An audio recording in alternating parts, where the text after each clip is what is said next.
السلام علیکم and welcome back to my channel Sadia voice. I hope آپ سب دوست خیریت کے ساتھ ہوں گے۔ تو آج کی ویڈیو کو آپ نے اینڈ تک ضرور دیکھنا ہے۔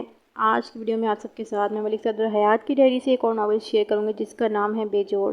چینل پر نیو ہے تو سبسکرائب کر کے بیل نوٹیفیکیشن کو آن کر لیجیے گا۔ تو چلیے آج کا کیس ہم شروع کرتے ہیں۔ ان دونوں بھائیوں کی بیویاں ایک دوسرے سے بدل گئی تھیں۔ اس وقت میرے سامنے بیٹھا ہوا دوسرے کے قتل کی رپورٹ لکھوا رہا تھا۔ آج میں کچھ تاخیر سے تھانے پہنچا تھا۔ ڈکیتی کے ایک کیس کے سلسلے میں کل شام مجھے نوشہرہ جانا پڑ گیا تھا۔ تھانے میں داخل ہوتے ہی مجھے قتل کی اس واردات کی اطلاع مل گئی تھی۔ ASI غلام غوث نے مجھے بتایا تھا کہ وہ لوگ صبح سے 2 چکر لگا چکے ہیں اور اب گزشتہ 1.5 گھنٹے سے یہیں دھرنا دیے بیٹھے ہیں۔ میں نے معاملے کی سنگینی کا احساس کرتے ہوئے انہیں فوری طور پر اپنے کمرے میں بلا لیا تھا۔ میرے سامنے جو خوبرو نوجوان بیٹھا ہوا تھا اس کی عمر بمشکل 20-21 سال ہوگی۔ وہ خاصا صحت مند اور دراز قامت تھا، مگر اس وقت اس کے چہرے پر پریشانی نے ڈیرا جما رکھا تھا۔ میرے پوچھنے پر اس نے اپنا نام کمال الدین بتایا تھا۔ اس کے ساتھ ادھیڑ عمر کی ایک عورت بھی تھی۔ وہ کمال الدین کی ماں تھی۔ میں نے مختصر طور پر واردات کے بارے میں معلوم کیا، پھر ASI غلام غوث کو ساتھ لے کر موقع واردات پر پہنچ گیا۔ کمال الدین کے بڑے بھائی جلال الدین کو بڑی بے دردی سے قتل کیا گیا تھا۔ مقتول جلال الدین کی لاش ٹیوب ویل والے کمرے میں پڑی تھی۔ اس کی گردن آدھی سے زیادہ کٹی ہوئی تھی اور شہ رگ کٹ جانے کی وجہ سے جسم کا سارا خون کمرے کے فرش پر ایک چھوٹے سے تالاب کی صورت اختیار کر گیا تھا۔ میں نے اچھی طرح لاش کا معائنہ کیا تو مجھے معلوم ہوا کہ مقتول کے سر کے پچھلے حصے میں بھی زخم کا تازہ نشان موجود تھا، جہاں سے رس رس کر گردن کے راستوں کندھوں تک پہنچ کر خون جم چکا تھا۔ زخم کی نوعیت سے اندازہ ہوتا تھا کہ لوہے کی کسی بھاری سوراخ یا اسی طرح کی کسی چیز سے سر کے پچھلے حصے کو نشانہ بنایا گیا تھا۔ گردن کا سامنے کا حصہ اس انداز میں کٹا ہوا تھا جیسے قاتل کو یہ کام کرنے میں خاصی مشکل پیش آئی ہو۔ ایک بات یقینی تھی کہ گردن کٹنے کے لیے کسی تیز دھار آلے کا استعمال نہیں کیا گیا تھا۔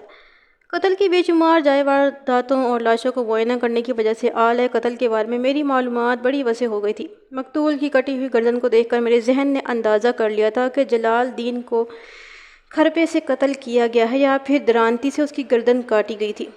میں نے جائے واردات کا تفصیلی نقشہ تیار کیا اور تمام اہم اور غیر اہم باتوں کو نوٹ کر لیا۔ پھر لاش کو پوسٹ مارٹم کے لیے شہر کے اسپتال میں بھیج دیا گیا۔ ضروری کارروائی مکمل کرنے کے بعد میں نے اہم افراد کے بیانات لینے کا سلسلہ شروع کیا۔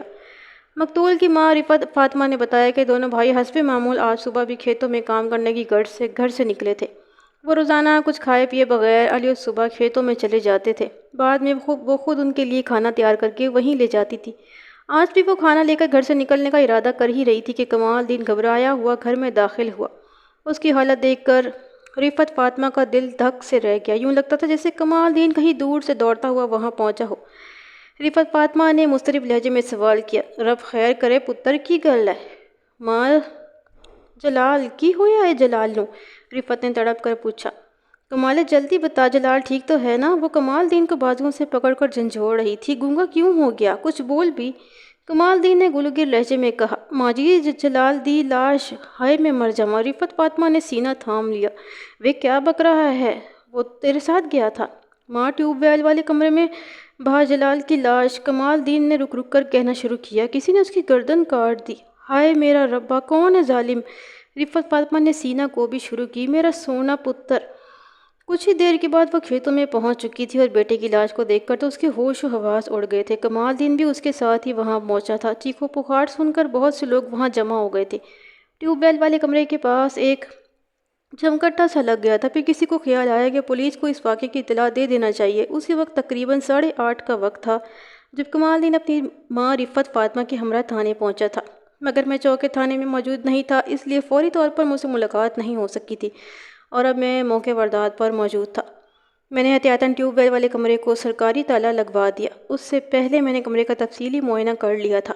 کمرے کا 1/3 حصہ ٹیوب ویل کے انجن نے گھیر رکھا تھا۔ کمرے کے ایک کونے میں تیل کے ڈرم رکھے ہوئے تھے۔ ایک ڈرم خالی تھا، باقی 3 میں تیل بھرا ہوا تھا۔ یہ تیل انجن کو چلانے کے لیے بطور ایندھن استعمال کیا جاتا تھا۔ خالی ڈرم کے پاس ہی کچھ پرانے پھٹے پڑے ہوئے تھے جو غالباً اب استعمال کے قابل نہیں تھے۔ نئے نکور پٹوں کی ایک جوڑی کمرے کی مغربی دیوار پر ایک کونے میں لٹکی ہوئی تھی۔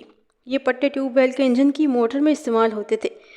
دیوار پر ٹنگے ہوئے پٹوں کے نیچے فرش پر ایک پرانا سا لکڑی کا ڈبہ رکھا ہوا تھا جس میں مختلف قسم کے اوزار رکھے ہوئے تھے۔ رفعت فاطمہ نے اپنا بیان لکھوا دیا تو میں نے رفعت سے پوچھا، رفعت بی بی تم نے بتایا ہے کہ جلال اور کمال صبح سویرے کھیتوں میں نکل جایا کرتے تھے؟ عام طور پر وہ کتنے بجے گھر سے روانہ ہوتے تھے؟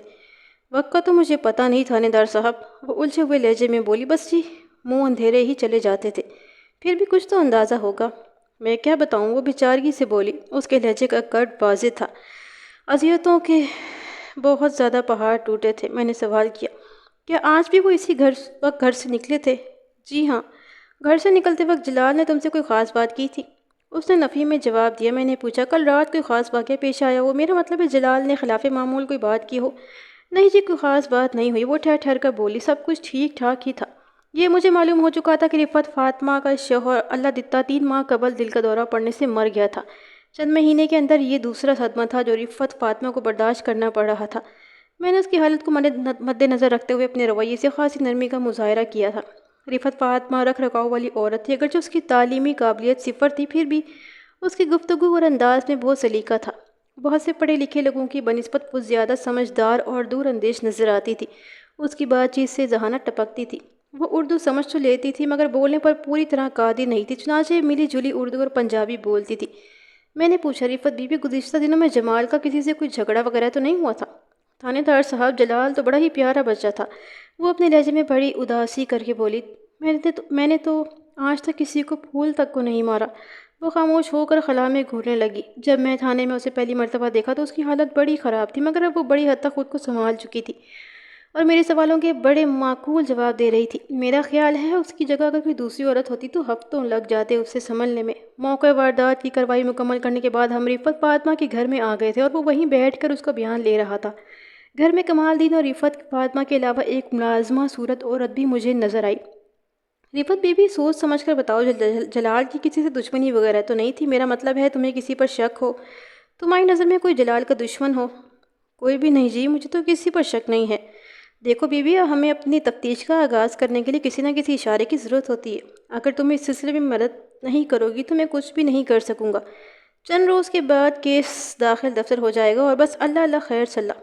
میں کچھ دیر تک اس کے بولنے کا انتظار کرتا رہا، لیکن وہ نہ جانے کن خیالوں میں گم تھی۔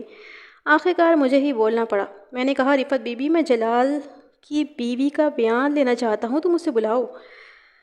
وہ تو دونوں پپو کے گھر جا بیٹھی۔ رفعت کے لہجے سے بڑی بیزاری عیاں تھی۔ وہ کون دونوں؟ زرینہ تے شمو۔ رفعت فاطمہ نے بتایا۔ نہ دو منحوس اس گھر میں آتی نہ گھر اجڑتا۔ پتہ نہیں وہ کیسی بری گھڑی تھی جب ان کا پیر اس گھر میں پڑا۔ کیا مطلب؟ میں نے چونک کر اس کی جانب دیکھا۔ کیا تمہاری بہوئیں تمہارے ساتھ نہیں رہتی؟ نہیں جی۔ کیوں؟ کوئی جھگڑا وغیرہ چل رہا ہے ان کے ساتھ؟ بڑی لمبی کہانی ہے جی، وہ اکتاہٹ امیز لہجے میں بولی۔ لمبی کہانی کو مختصر بھی تو کیا جا سکتا ہے بی بی، میں نے قدرے سخت لہجے میں کہا۔ کیا تم نہیں چاہتی کہ ہم جلال کے قاتل کو گرفتار کر کے اسے عدالت سے سزا دلوائیں؟ ان کا اس واقعے سے کوئی تعلق نہیں ہے جی، اس نے کہا۔ بس جی، وہ تو ہمارا خاندانی مسئلہ ہے۔ اس کی آنکھوں میں آنسو بھر آئے۔ وہ روندے ہوئے لہجے میں بولی، تھانے دار صاحب، میرے سونے پتر کے قاتل کو میرے سامنے لے آؤ، میں آپ ہی اس کی بوٹی بوٹی کروں گی۔ میں نے کہا، یہی تو مشکل ہے، ہمیں جب تک کوئی سراغ نہیں ملے گا ہم قاتل تک کیسے پہنچ سکیں گے؟ خیر۔ ایک لمحے کے رکنے کے بعد میں نے پوچھا، رفعت بی بی، اس گھر میں اور کون کون رہتا ہے؟ کمالے تے نکا ایک میرا پتر اور ہے جی، جیلا اس کا نام ہے۔ جیلا اس وقت کہاں پر ہے؟ وہ صبح سے لاہور گیا ہے جی، ٹیوب ویل کا سامان خریدنے جی۔ اس کا سیدھا نام کیا ہے؟ جمیل۔ جمیل لاہور سے کب واپس آئے گا؟ شام تک آنے کا کہا ہے اس نے۔ ٹھیک ہے، میں نے کہا، جب وہ واپس آ جائے تو اس سے کہنا تھانے میں آ کر اپنا بیان لکھوا دے۔ میں نے آواز دے کر اے ایس آئی کو کمرے میں بلا لیا۔ اے ایس آئی کے پیچھے پیچھے کمال دین بھی اندر آ گیا۔ میں نے کہا، غلام غوث، میں تھانے جا رہا ہوں، تم کمال دین کو وہیں لے کر آ جاؤ، اس کا بیان بھی لینا ہے۔ غلام غوث نے کمال دین کی جانب دیکھا۔ چلو۔ رفعت بی بی نے سوالیہ نظروں سے میری طرف دیکھا، پھر کہا، تھانے دار صاحب، جو بھی پوچھنا ہے یہی پوچھ لو۔ بی بی فکر نہ کرو، میں نے تسلی امیز لہجے میں کہا۔ کمال دین کو ہم محض قانونی کارروائی کے لیے تھانے لے جا رہے ہیں، اس میں کوئی پریشانی والی بات نہیں ہے، یہ تھوڑی ہی دیر میں واپس آ جائے گا۔ میں چاہتا تو کمال دین سے وہیں پوچھ گچھ کر سکتا تھا، لیکن میں نے مناسب نہ سمجھا، پھر خود بھی جلد از جلد تھانے پہنچنا چاہتا تھا۔ آج تھانے میں بھی ایک بہت ضروری کام تھا جس کا تعلق ڈکیتی کی اسی واردات سے تھا جس سلسلے میں مجھے کل نوشیرہ جانا تھا۔ اے ایس آئی کمال دین کو لے کر وہاں سے روانہ ہو گیا تو میں بھی گلی میں نکل آیا۔ میں نے سوچا تھا کہ تھانے جانے سے پہلے گاؤں کے ایک دو افراد سے پوچھ گچھ ضرور کروں گا، ہو سکتا ہے کوئی اہم بات معلوم ہو جائے جسے تفتیش کا رخ معلوم ہو سکے۔ رفعت فاطمہ کی گلی کے کونے پر کریانے کی ایک دکان تھی، میں سیدھا وہاں چلا گیا۔ اس وقت تک پورے امن آباد میں جلال کے قتل کی خبر پھیل چکی تھی۔ احمد آباد کا علاقہ ہی کتنا بڑا تھا، پھر اس زمانے میں تو یہ بہت ہی نہایت ہی چھوٹا پنڈ ہوا کرتا تھا۔ دکاندار مجھے دیکھ کر کھڑا ہو گیا۔ آؤ جی آؤ ملک صاحب، میرے تو نصیب جاگ گئے تھے۔ اس نے فوراً لکڑی کی پیٹی کھول دی، پھر اس میں سے برف میں دبی ہوئی ایک بوتل نکال کر میری طرف بڑھاتے ہوئے کہا، لو جی ملک صاحب، پانی شانی پیو سرکار۔ میں نے اس کے ہاتھ سے بوتل لیتے ہوئے کہا، بابا کتنے عرصے سے اس دکان پہ آپ کام کر رہے ہو؟ مائی باپ ساری عمر گزر گئی، یہیں جم پل کر بڑا ہوا ہوں۔ میں نے پوچھا، تمہیں تو معلوم ہی ہوگا آج کل صبح کسی نے جلال الدین کو قتل کر دیا ہے۔ آہو جی، وہ گردن کو اوپر نیچے ہلا کر بولا، بہت برا ہوا جی۔ جلال بڑا سونا جوان تھا، بڑی عزت کرتا تھا بزرگوں کی، سونا رب سب کو ایسی اولاد دے جی۔ تمہارا کیا خیال ہے بابا؟ میں نے پوری سرار انداز میں پوچھا۔ جلال کو کس نے قتل کیا ہوگا؟ رب جانے جی، وہ پر خیال لہجے میں بولا۔ اس کی تو کسی سے کوئی دشمنی بھی نہیں تھی، کسی سے کوئی لڑائی جھگڑا بھی نہیں سنا۔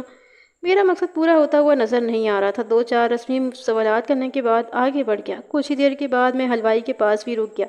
اس کے بعد حجام کی ایک دکان بھی تھی، میں نے وہاں بھی کچھ پوچھ گچھ کی مگر کام کی بات معلوم نہ ہو سکی۔ ایک بات میں نے خاص طور پر نوٹ کی تھی، وہ یہ کہ ہر شخص مقتول کی تعریف کر رہا تھا، کسی ایک شخص نے بھی ابھی تک جلال کے خلاف کوئی بات نہیں کی تھی۔ میرے لیے ایک حیرت انگیز بات تھی، کیونکہ ایسا عام طور پر نہیں ہوتا۔ اچھے سے اچھا آدمی سے بھی کسی نہ کسی کو کوئی نہ کوئی چھوٹی موٹی شکایت ضرور ہوا کرتی ہے۔ ابھی تک کیس کا کوئی سرا ہاتھ نہیں آیا تھا۔ سب سے اہم بات یہ تھی کہ ابھی تک آلۂ قتل دستیاب نہیں ہو سکا تھا، اور نہ ہی قتل کی کوئی سامنے وجہ آئی تھی۔ ان دونوں میں سے کوئی ایک بات بھی مجھے معلوم ہو جاتی تو میں اپنی تفتیش کو آگے بڑھا سکتا تھا۔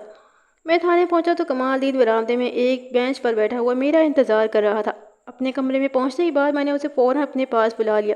وہ آج دوسری بار میرے روبرو بیٹھا تھا۔ ہاں بھائی کمال الدین۔ وہ بیٹھ چکا تو میں نے کہا، تمہارے بھائی کا قتل ہو گیا، یقیناً تم چاہو گے کہ قاتل جلد از جلد گرفتار ہو جائے۔ اور میں نے اس کی آنکھوں میں جھانکتے ہوئے اپنا جملہ ادھورا چھوڑ دیا۔ آہو جی، تو پھر سچ سچ بتاؤ، آج صبح کیا ہوا تھا؟ اماں نے تو سب کچھ بتا دیا ہے۔ لو، اماں کے گھوڑے جو میں پوچھ رہا ہوں اس کا جواب دو۔ پوچھو جی، وہ مسکین سی صورت بنا کر بولا۔ جب تم دونوں بھائی گھر سے روانہ ہوئے تھے تو کیا ہوا تھا؟ ہونا کیا تھا جی؟ وہ اٹک اٹک کر بولنے لگا۔ وہ ڈھیٹ پنجابی زبان میں بات کر رہا تھا۔ اگر میں اس کی بیان منو تحریر کر دوں تو بیشتر کرائیں کے لیے سمجھنا دشوار ہو جائے گا، اس لیے میں پنجابی امیز اردو کا سہارا لے رہا ہوں۔ وہ کہہ رہا تھا، صبح ہم دونوں پہلے ٹیوب ویل پر گئے تھے۔ جلال نے مجھ سے کہا تھا کہ میں کھیتوں میں چلا جاؤں اور واڑی شروع کر دوں۔ وہ دوسری جانب کھیتوں کو پانی دینے کے لیے ٹیوب ویل چلانا چاہتا تھا۔ اس نے بتایا کہ وہ تھوڑی ہی دیر کے بعد میرے پاس آ کر اپنا ہاتھ بڑھائے گا، تو میں جا کر اپنے کام میں جٹ گیا جناب۔ کافی دیر گزر گئی لیکن جلال نہ آیا تو مجھے اس کی فکر ہوئی۔ اسی وقت مجھے احساس ہوا کہ ٹیوب ویل بھی نہیں چل رہا تھا، کیونکہ مجھے اس کی آواز نہیں آ رہی تھی۔ یہ غیر معمولی بات تھی۔ میں ایک دم پریشان ہو گیا۔ اس وقت تک اچھی خاصی دھوپ نکل آئی تھی۔ میں نے سوچا چل کر دیکھتا ہوں آخر کیا معاملہ ہے۔ پھر جب میں ٹیوب ویل کے کمرے میں پہنچا تو وہاں بھائی جلال بولتے بولتے اس کی آنکھوں میں آنسو اتر آئے۔ جب تم ٹیوب ویل والے کمرے میں پہنچے تو تم نے کیا دیکھا؟ جلال کا خون پڑا تھا جناب، اس کا گلا کٹا ہوا تھا۔ تو پھر تم نے کیا کیا؟ میرے تو ہاتھ پاؤں پھول گئے تھے جی، وہ تھوک نگل کر اپنے حلق کو ترک کرتے ہوئے بولا۔ میں دوڑا دوڑا اماں کے پاس پہنچا، پھر اسی تھانے میں آ گئے۔ کمال الدین، ذرا سوچ کر بتاؤ، جلال کی کسی سے دشمنی تو نہیں تھی؟ نہیں جی، ایسا کوئی شخص جس سے کسی کا جھگڑا ہو جلال کا۔ وہ کچھ دیر سوچنے کے بعد بولا، ویسے تو جلال بہت ٹھنڈی طبیعت والا تھا، مگر ایک بار میں نے اسے بہت غصے میں دیکھا تھا۔ ایک لمحے کی توقف کے بعد اس نے بتایا، وہ جی بات ہی کچھ ایسی ہو گئی تھی۔ اچھا، اسے ایسے تو نہیں کہنا چاہیے تھا۔ میں نے پوچھا، کون اچھو؟ کیا کہہ رہا تھا اچھو نے؟ اچھو ہمارا سالہ تھا جناب، کمال نے کہا۔ بڑا خود سرمنڈا ہے وہ۔ اچھو نے ایسی کون سی بات کہہ دی تھی کہ جلال کو غصہ آ گیا تھا؟ وہ ایک لمحے تذبذب کے بعد بولا، وہ ہمارا گھریلو معاملہ تھا۔ میں نے محسوس کیا وہ کچھ چھپانے کی کوشش کر رہا ہے۔ مجھے یاد آیا کہ رفعت فاطمہ نے بھی اسی سلسلے میں لب کشائی نہیں کی تھی۔ میرے پوچھنے کے باوجود اس نے ٹال مٹول سے کام لیا۔ مقتول جلال الدین اور اس کے چھوٹے بھائی کمال الدین کی بیویاں میکے جا بیٹھی تھیں۔ اس کی کوئی بڑی وجہ ہو سکتی تھی، لیکن ماں بیٹے بھی اس سلسلے میں زبان کھولتے ہوئے ہچکچا رہے تھے۔ ظاہر ہے اس کے پس پردہ کوئی ایسی بات ضرور تھی جسے وہ پوشیدہ رکھنا چاہتے تھے۔ میں نے سر گھما پھرا کر اسے کریدنے کی کوشش کی۔ کمال الدین، تمہاری ماں نے بتایا تھا کہ تمہارا چھوٹا بھائی جمیل عرف جیلہ آج صبح لاہور گیا ہے ٹیوب ویل کا کچھ سامان خریدنے کے لیے۔ تمہیں تو یقیناً معلوم ہوگا کہ وہ کون سا سامان لینے گیا ہے۔ نہیں جی، مجھے کچھ نہیں معلوم۔ تو پھر تمہیں یہ بھی معلوم ہوگا کہ وہ واپس کب آئے گا؟ جی تھانے دار صاحب۔ اس کے چہرے پر ناگواری تھی۔ جیلہ جانے اور اس کی ماں سی جانے۔ میں نے چونک کر اس کی جانب دیکھا، یہ جیلا کی ماں کہاں سے آ گئی؟ او جی، زینب ماسی نے جیلا کو بہت بگاڑ دیا ہے، اس نے کہا۔ دن رات اس کی تعریفوں میں لگا رہتا ہے، پتہ نہیں کیا گھول کر پھرا دیا ہے اس نے جیلا کو۔ اس کی بے ربط باتوں سے میں بیزاری محسوس کرنے لگا تھا۔ میں نے اچانک سوال کیا، تمہاری بیوی میکے کیوں چلے گئی تھی؟ پھر میں نے ذرا روب دار لہجے میں کہا، قانون سے کوئی بات چھپاؤ گے تو کسی مصیبت میں بھی پھنس سکتے ہو۔ میں یہ بات کسی اور طرح بھی معلوم کر لوں گا، تمہارے لیے یہی بہتر ہے کہ تمہیں جو کچھ پوچھ رہا ہوں تم سچ سچ بتا دو۔ نہ جانے کیوں مجھے لگتا تھا کہ اگر عفت بی بی کی بہوؤں کے میکے جا بیٹھنے کے راز سے پردہ اٹھ جائے تو اس کیس میں کئی آسانیاں پیدا ہو سکتی ہیں۔ میرا دل کہہ رہا تھا کہ اس کا راز جلال الدین کے قتل سے گہرا تعلق ہے۔ چلو شروع ہو جا کمالے، میں نے خالصاً تھانے دارانہ انداز میں کہا، نہیں تو ہمیں دوسرا طریقہ آزمانا پڑے گا۔ تھانے دار صاحب، اس میں میرا کیا قصور؟ میرے سورے نے زبردستی کلثوم کی طلاق لی تھی جی، اس نے بڑی معصومیت سے ایک بہت بڑی بات کہہ دی تھی۔ میں نے گھور کر اسے پوچھا، تم نے اپنی بیوی کو طلاق دے دی تھی؟ آہو جی، اس نے کہا، میں مجبور ہو گیا تھا۔ یہ کتنا عرصہ پہلے کی بات ہے؟ 3 مہینے پہلے کی۔ میں نے نہایت ہی اہم سوال کیا، تم نے بتایا کہ طلاق کا مطالبہ تمہارے سسر نے کیا ہے، اس کی کیا وجہ تھی؟ تم طلاق دینے کے لیے کیوں مجبور ہو گئے؟ کیونکہ اس جواب میں اس نے ٹھہر ٹھہر کر ایک طویل کہانی سنا ڈالی، جس کے نتیجے میں اس بے رخ کیس کو تفتیش کے کئی زاویے مل گئے۔ کمال دین کی زبانی جو باتیں مجھے معلوم ہوئیں، ان میں سے میں غیر ضروری باتوں کو حذف کر کے بس واردات سے متعلق اہم نکات آپ کی خدمت میں پیش کر رہا ہوں۔ 8 ماہ بیشتر اللہ دیتا نے اپنے دونوں بڑے بیٹوں جلال الدین اور کمال دین کی شادی اپنی بہن رحمت بی بی کی بیٹیوں زرینہ اور کلثوم سے کر دی تھی۔ شادی کے وقت جلال الدین کی عمر لگ بھگ 22 سال تھی۔ چھوٹا بھائی کمال الدین اس سے 2 سال چھوٹا تھا۔ زرینہ اور کلثوم کی عمریں بلا ترتیب 18 اور 16 سال تھی۔ اللہ دیتا کا بڑا بیٹا جلال الدین بہت سیدھا سادہ تھا، اس میں تیزتاری نام کی کوئی چیز نہیں تھی۔ حالانکہ اس نے FA تک تعلیم حاصل کر رکھی تھی، مگر اس میں وہ چلاکی نظر نہیں آتی تھی جو عام طور پر پڑھے لکھے لوگوں میں پائی جاتی ہے۔ وہ انتہائی سادہ مزاج رکھنے والا ایک نرم انسان تھا، سب لوگ اس کی شرافت اور اخلاق کی تعریف کرتے نہ تھکتے تھے۔ اس کے برعکس کمال الدین کو پڑھے لکھنے سے بھی کوئی دلچسپی نہیں تھی، وہ پرائمری سے آگے نہیں جا سکا تھا۔ اس کا زیادہ وقت کھیل کود میں گزرتا تھا۔ پورے گاؤں میں وہ کمال نکمہ کے نام سے مشہور تھا، یعنی وہ لٹو کی طرح ہر وقت گردش میں رہتا تھا۔ ہر اچھے برے لڑکے سے اس کے تعلقات استوار کر رکھے تھے۔ کمال الدین نے یہ باتیں بالکل ایسے نہیں بتائی تھی جیسے میں یہاں تحریر کر رہا ہوں، بلکہ بہت سی باتیں اس نے اس کے بیان سے خود اخذ کر لی تھی، جن کی بعد میں تصدیق بھی ہو گئی تھی۔ اللہ دیتا کی یہ خواہش تھی کہ وہ اپنی بہن سے کمال الدین کے لیے زرینہ اور جلال الدین کے لیے کلثوم مانگ لے، کیونکہ زرینہ مزاج کی خاصی تیز تھی، اس کی جوڑی کمال کے ساتھ ہی اچھی لگتی۔ جلال الدین کے لیے کلثوم جیسی کم گو اور سادہ مزاج لڑکی ہی مناسب تھی، مگر اللہ دیتا کے بہنوئی چودھری حشمت علی نے اس تجویز کو رد کر دیا۔ نہیں، یہ نہیں ہو سکتا، چودھری حشمت علی نے فیصلہ کن لہجے میں کہا۔ یہ تو بالکل ہی نامناسب بات ہوگی، چھوٹے سے بڑی اور بڑے سے چھوٹی بیاہ دوں۔ تیرا دماغ ٹھیک ہے اللہ دیتا؟ اور چودھری صاحب، بات سمجھنے کی کوشش کرو، اللہ دیتا نے معتدل لہجے میں کہا۔ ذرا میری بات پر غور تو کرو، میرا جلال بڑا بھولا بھالا پتر ہے، اس کے لیے کلثوم بیٹی ٹھیک رہے گی، پھر کمالہ اور زرینہ ایک جیسے ہیں، میرا خیال ہے ان کی جوڑی ٹھیک رہے گی۔ نہ بھر ایسا نہیں ہو سکتا، چودھری حشمت کی بیوی رحمت بی بی نے گفتگو میں حصہ لیتے ہوئے کہا۔ جلال الدین پڑھا لکھا لڑکا ہے، اس کے لیے زرینہ ہی مناسب رہے گی، اس نے بھی ماشاءاللہ میٹرک پاس کر رکھا ہے، پھر بڑے لڑکے سے تو بڑی ہی شادی ہونی چاہیے نا۔ اللہ دیتا نے کہا، ہمیں اس سے کوئی فرق نہیں پڑتا بہن، بڑے چھوٹے کا کیا سوال ہوتا ہے، ہمیں اپنی اولاد کی پسند ناپسند کا بھی خیال رکھنا چاہیے۔ کیا مطلب ہے تیرا اللہ دیتا؟ چودھری حشمت نے چونک کر اللہ دیتا کی جانب دیکھا، پھر اپنی بیوی سے سوال کیا، رحمت ہے، یہ پسند ناپسند والی کون سی بات ہے تمہارے بھائی نے؟ زرینہ کو کمالہ پسند کرتا تھا، رحمت بی بی نے اپنے بھائی کی وضاحت کرتے ہوئے کہا، اور دونوں کا مزاج بھی بہت ملتا ہے۔ اللہ دیتا نے بات کو آگے بڑھایا۔ نہ بابا نہ، چودھری حشمت نے نفی میں گردن ہلاتے ہوئے کہا، یہ نہیں ہو سکتا اللہ دیتا، ہوگا وہی جو میں نے کہہ دیا۔ رحمت بی بی نے اپنے شوہر کی ہاں میں ہاں ملاتے ہوئے کہا، ہم تو بڑے کو بڑی اور چھوٹے کو چھوٹی ہی دیں گے، اچھی طرح سوچ لیں آپ۔ اللہ دیتا نے کہا، آپس میں صلح مشورہ بھی کر لیں، مجھے کوئی جلدی نہیں ہے۔ اللہ دیتا، سوچنا کیا ہے ہم نے؟ چودھری حشمت علی نے فیصلہ کن لہجے میں کہا، ہم نے تو اپنا فیصلہ سنا دیا، اب سوچنا تمہارا کام ہے۔ اچھا، اللہ دیتا نے گہری سانس خارج کرتے ہوئے کہا، میں پھر آؤں گا۔ چودھری حشمت علی خیالی کا رہنے والا تھا، وہ خاندانی زمیندار تھا، 1.5 مربع زمین تھی اس کی۔ اللہ دیتا کئی ماہ تک اس کے گھر کے چکر لگاتا رہا، مگر بات نہ بن سکی۔ حشمت علی اور رحمت بی بی کی زبان پر بس ایک ہی بات تھی کہ وہ زرینہ کا رشتہ جلال الدین اور کلثوم کا رشتہ کمال الدین کو ہی دیں گے۔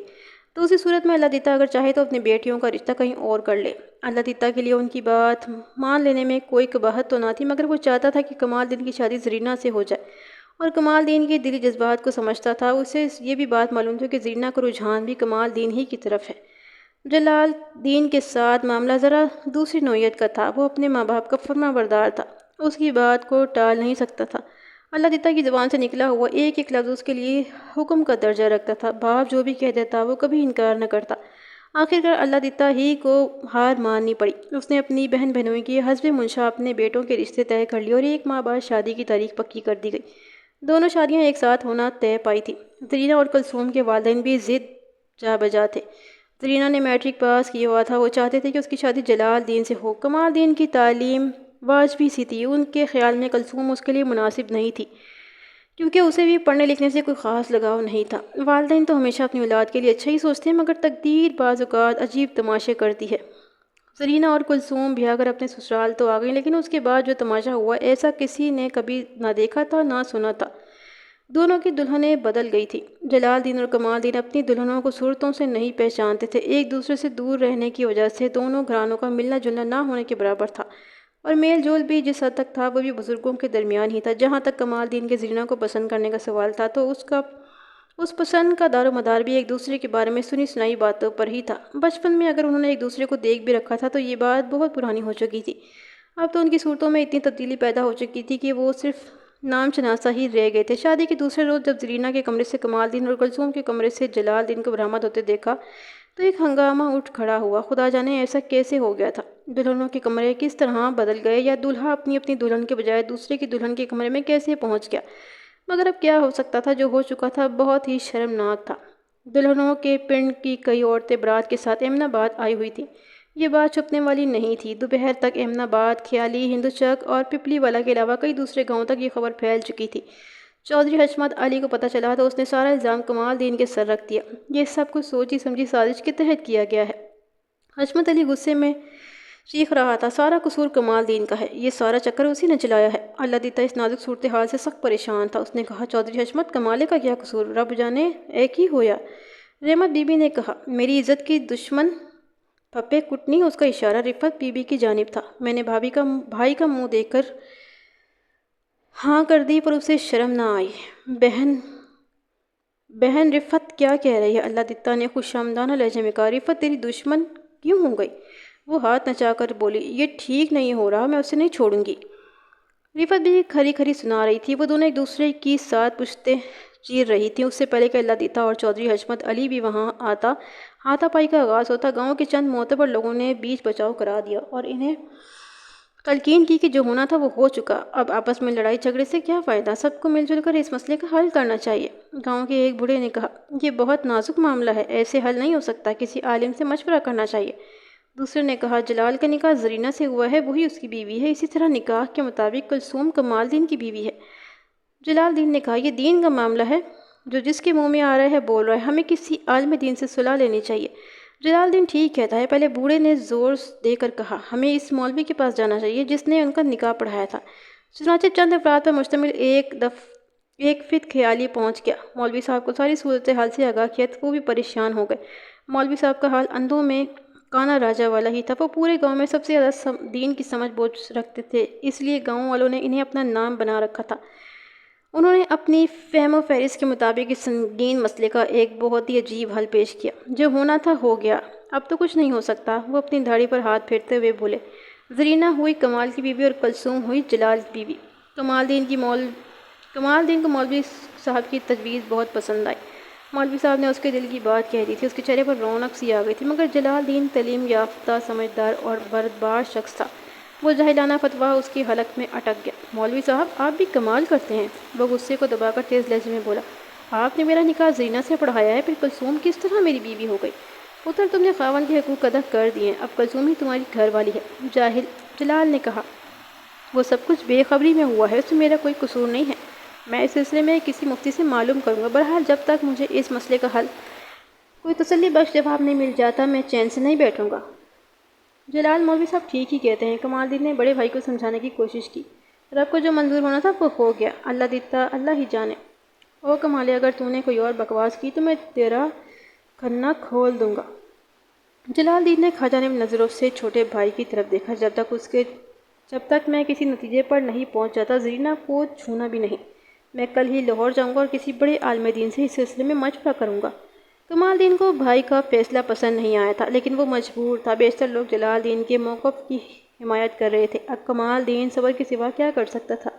زرینہ اس کے ہاتھوں میں آ کر نکلتی ہوئی لگ رہی تھی۔ مولوی صاحب نے اپنی دانش میں جو مشورہ دیا تھا، آپ اس پر کچھ زیادہ حیرت نہ کریں۔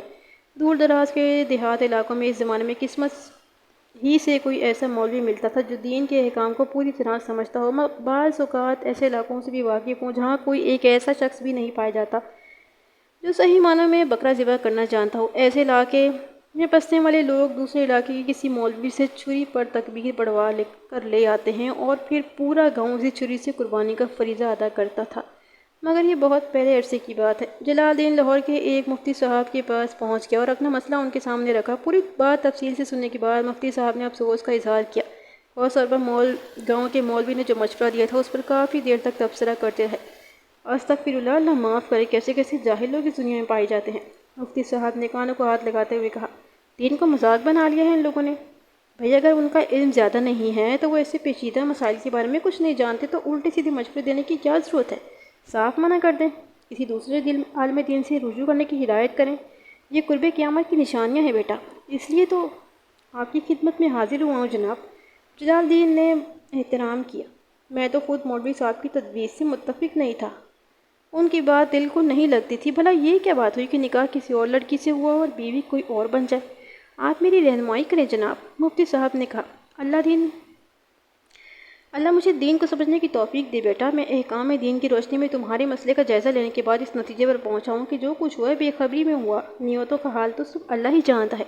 تم نے مجھے جو صورتحال بتائی ہے میں اس کی بنا پر تمہیں مشورہ دوں گا، کیونکہ اس سلسلے میں نیت کا بہت دخل ہے۔ چند لمحوں تک خاموش رہ کر وہ کچھ سوچتے رہے، پھر دھیرے دھیرے مسئلے کی جزیات جلال الدین کے گوش گزار کرنے لگے۔ اگر یہ سب کچھ سوچے سمجھے منصوبے کے تحت ہوا ہے، یعنی ان میں تم لوگوں کی رضامندی شامل ہے، تو تم چاروں زنا ایسے گناہ کے مرتکب ٹھہرو گے اور تم پر حد جاری ہو جائے گی۔ اسلام نے اس سلسلے میں سزا کا تعین کر رکھا ہے۔ دوسری صورت وہ ہے تمہارے ساتھ پیش آئی، یعنی جو کچھ بھی ہوا وہ محض ایک اتفاقی حادثہ تھا، یعنی ان میں سے تم لوگوں کی مرضی یا کسی کی بدسلوکی داخل نہیں تھی۔ اس صورت میں جو کچھ بھی ہوا تم لوگوں کی بے خبری میں ہوا، چنانچہ تمہیں گنہگار نہیں ٹھہرایا جا سکتا۔ تم سب کو چاہیے کہ اللہ تعالیٰ کے حضور سجدہ ریز ہو کر توبہ کرو، اللہ خطائیں معاف کرنے والا ہے۔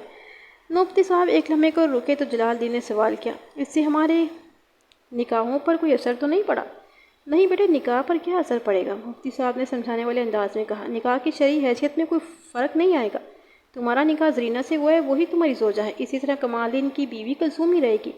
لیکن مفتی صاحب، جلال الدین نے کچھ کہنے کے لیے منہ کھولنا چاہا، لیکن مفتی صاحب نے ہاتھ کے اشارے سے اسے روک دیا، پھر خود کہا، اس بات کو یوں سمجھو بیٹا، جیسے کوئی شادی شدہ شخص کسی غیر عورت کے ساتھ اگر ناجائز تعلقات قائم کر لے تو اس صورت میں وہ گناہ کا مرتکب ہوگا، مگر اس کی اپنی بیوی سے نکاح پر کوئی اثر نہیں پڑے گا۔ نکاح کی شرعی حیثیت میں کوئی فرق نہیں پڑے گا، یعنی ہمیں دوبارہ نکاح پڑھوانے کی ضرورت نہیں ہے۔ بالکل نہیں، مفتی صاحب نے قطعیت سے کہا، پھر اس مسئلے کے ایک اور پہلو پر روشنی ڈالتے ہوئے کہا، اگر تم بھائیوں نے اسے اپنی غیرت کا مسئلہ بنا لیا ہے، جیسے کہ عام طور پر ہوتا ہے، اور تم چاہتے ہو کہ وہی عورتیں تمہارے ساتھ رہیں جن کے ساتھ تم نے شب عروسی منائی ہے، یعنی زرینہ کمال دین کی بیوی ہے اور کلثوم تمہاری بیوی ہے، تو اس صورت میں تم لوگوں کو پہلے نکاحوں کی شرعی حیثیت کو ختم کرنا ہوگا۔ تم زرینہ کو طلاق دو گے اور کمال دین کو کلثوم کو طلاق دینا ہوگی۔ پھر دونوں طلاق یافتہ عورتیں عدت کی مدت پوری کرنے کے بعد دوبارہ شادی کر سکیں گی۔ اس وقت اگر تم چاہو تو کلثوم کے ساتھ نکاح پڑھا سکو گے، اسی طرح کمال دین کا نکاح زرینہ سے ہو سکے گا۔ ویسے اگر تم مجھے تسلی کرنا چاہتے ہو تو کسی دوسرے عالم دین سے بھی جا کر مشورہ کر لو۔ جلال الدین کی تسلی ہو گئی تھی، اب وہ کسی اور سے مشورہ نہیں کرنا چاہتا تھا۔ اس نے مفتی صاحب کا فتویٰ تحریری صورت میں حاصل کر لیا اور واپسی احمد آباد چلا گیا۔ کمال الدین نے اس فتوے کو ماننے سے انکار کر دیا۔ زرینہ میری بیوی ہے، مولوی صاحب نے جو کہہ دیا ہے وہی ٹھیک ہے۔ جلال الدین نے اسے بہت سمجھانے کی کوشش کی، اللہ دیدہ کی نصیحتوں کا بھی اس پر کوئی اثر نہ ہوا۔ وہ زرینہ سے دستبردار نہیں ہونا چاہتا تھا۔ 2 ماہ تک پنچایت کھچڑی چلتی رہی، کبھی خیالی میں چوپاٹ جم رہی تھی اور کبھی احمد آباد میں صلح مشورے ہو رہے ہیں۔ اس دوران میں ایسے مواقع بھی آئے کہ دونوں بھائی آمنے سامنے کھڑے ہو گئے، لیکن جلال الدین کی صلح جو طبیعت نے انہیں دست گریباں ہونے سے باز رکھا۔ 2 ماہ بعد چودھری حشمت علی نے ایک عجیب و غریب فیصلہ سنا دیا، بس بہت ہو گئی اللہ دیدہ، میری پگڑی اور کہاں کہاں اچھالو گے؟ وہ غصے میں بول رہا تھا، آج میں اپنی بیٹیوں کو آزاد کروا کر ہی دم لوں گا۔ زرینہ اور کلثوم شادی کے دوسرے روز ہی واپس اپنے میکے خیالی چلی گئی تھی۔ چودھری حشمت علی کی آزاد کرا لینے سے مراد طلاق تھی۔ اللہ دتا نے کہا، یہ کیا کہہ رہے ہو حشمت علی؟ تمہاری مت تو ٹھکانے ہے نا؟ ابھی تو مجھے مت آئی ہے، چودھری صاحب نے غصے سے پھنکارتے ہوئے کہا۔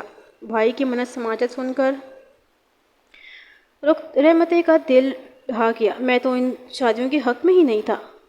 آج تو میں یہ کل مکا کر ہی جاؤں گا۔ اللہ دتا شریف آدمی تھا۔ کچھ لوگوں نے سمجھایا، جان چھڑاؤ جی، کتنے پھنس گئے ہو۔ اللہ دتا نے بیٹوں پر دباؤ ڈالا، اپنی عزت کا واسطہ دیا، مگر دونوں اسی کام کے لیے قطعاً تیار نہیں تھے۔ جلال الدین زرینہ کو طلاق دینے کے بارے میں سوچ بھی نہیں سکتا تھا، وہ اس کی شرعی بیوی تھی۔ وہ زرینہ کے ساتھ زندگی گزارنے کے خواب دیکھ چکا تھا۔ صدر کا فرمانبردار جلال آج باپ کا حقوق ماننے سے انکاری تھا۔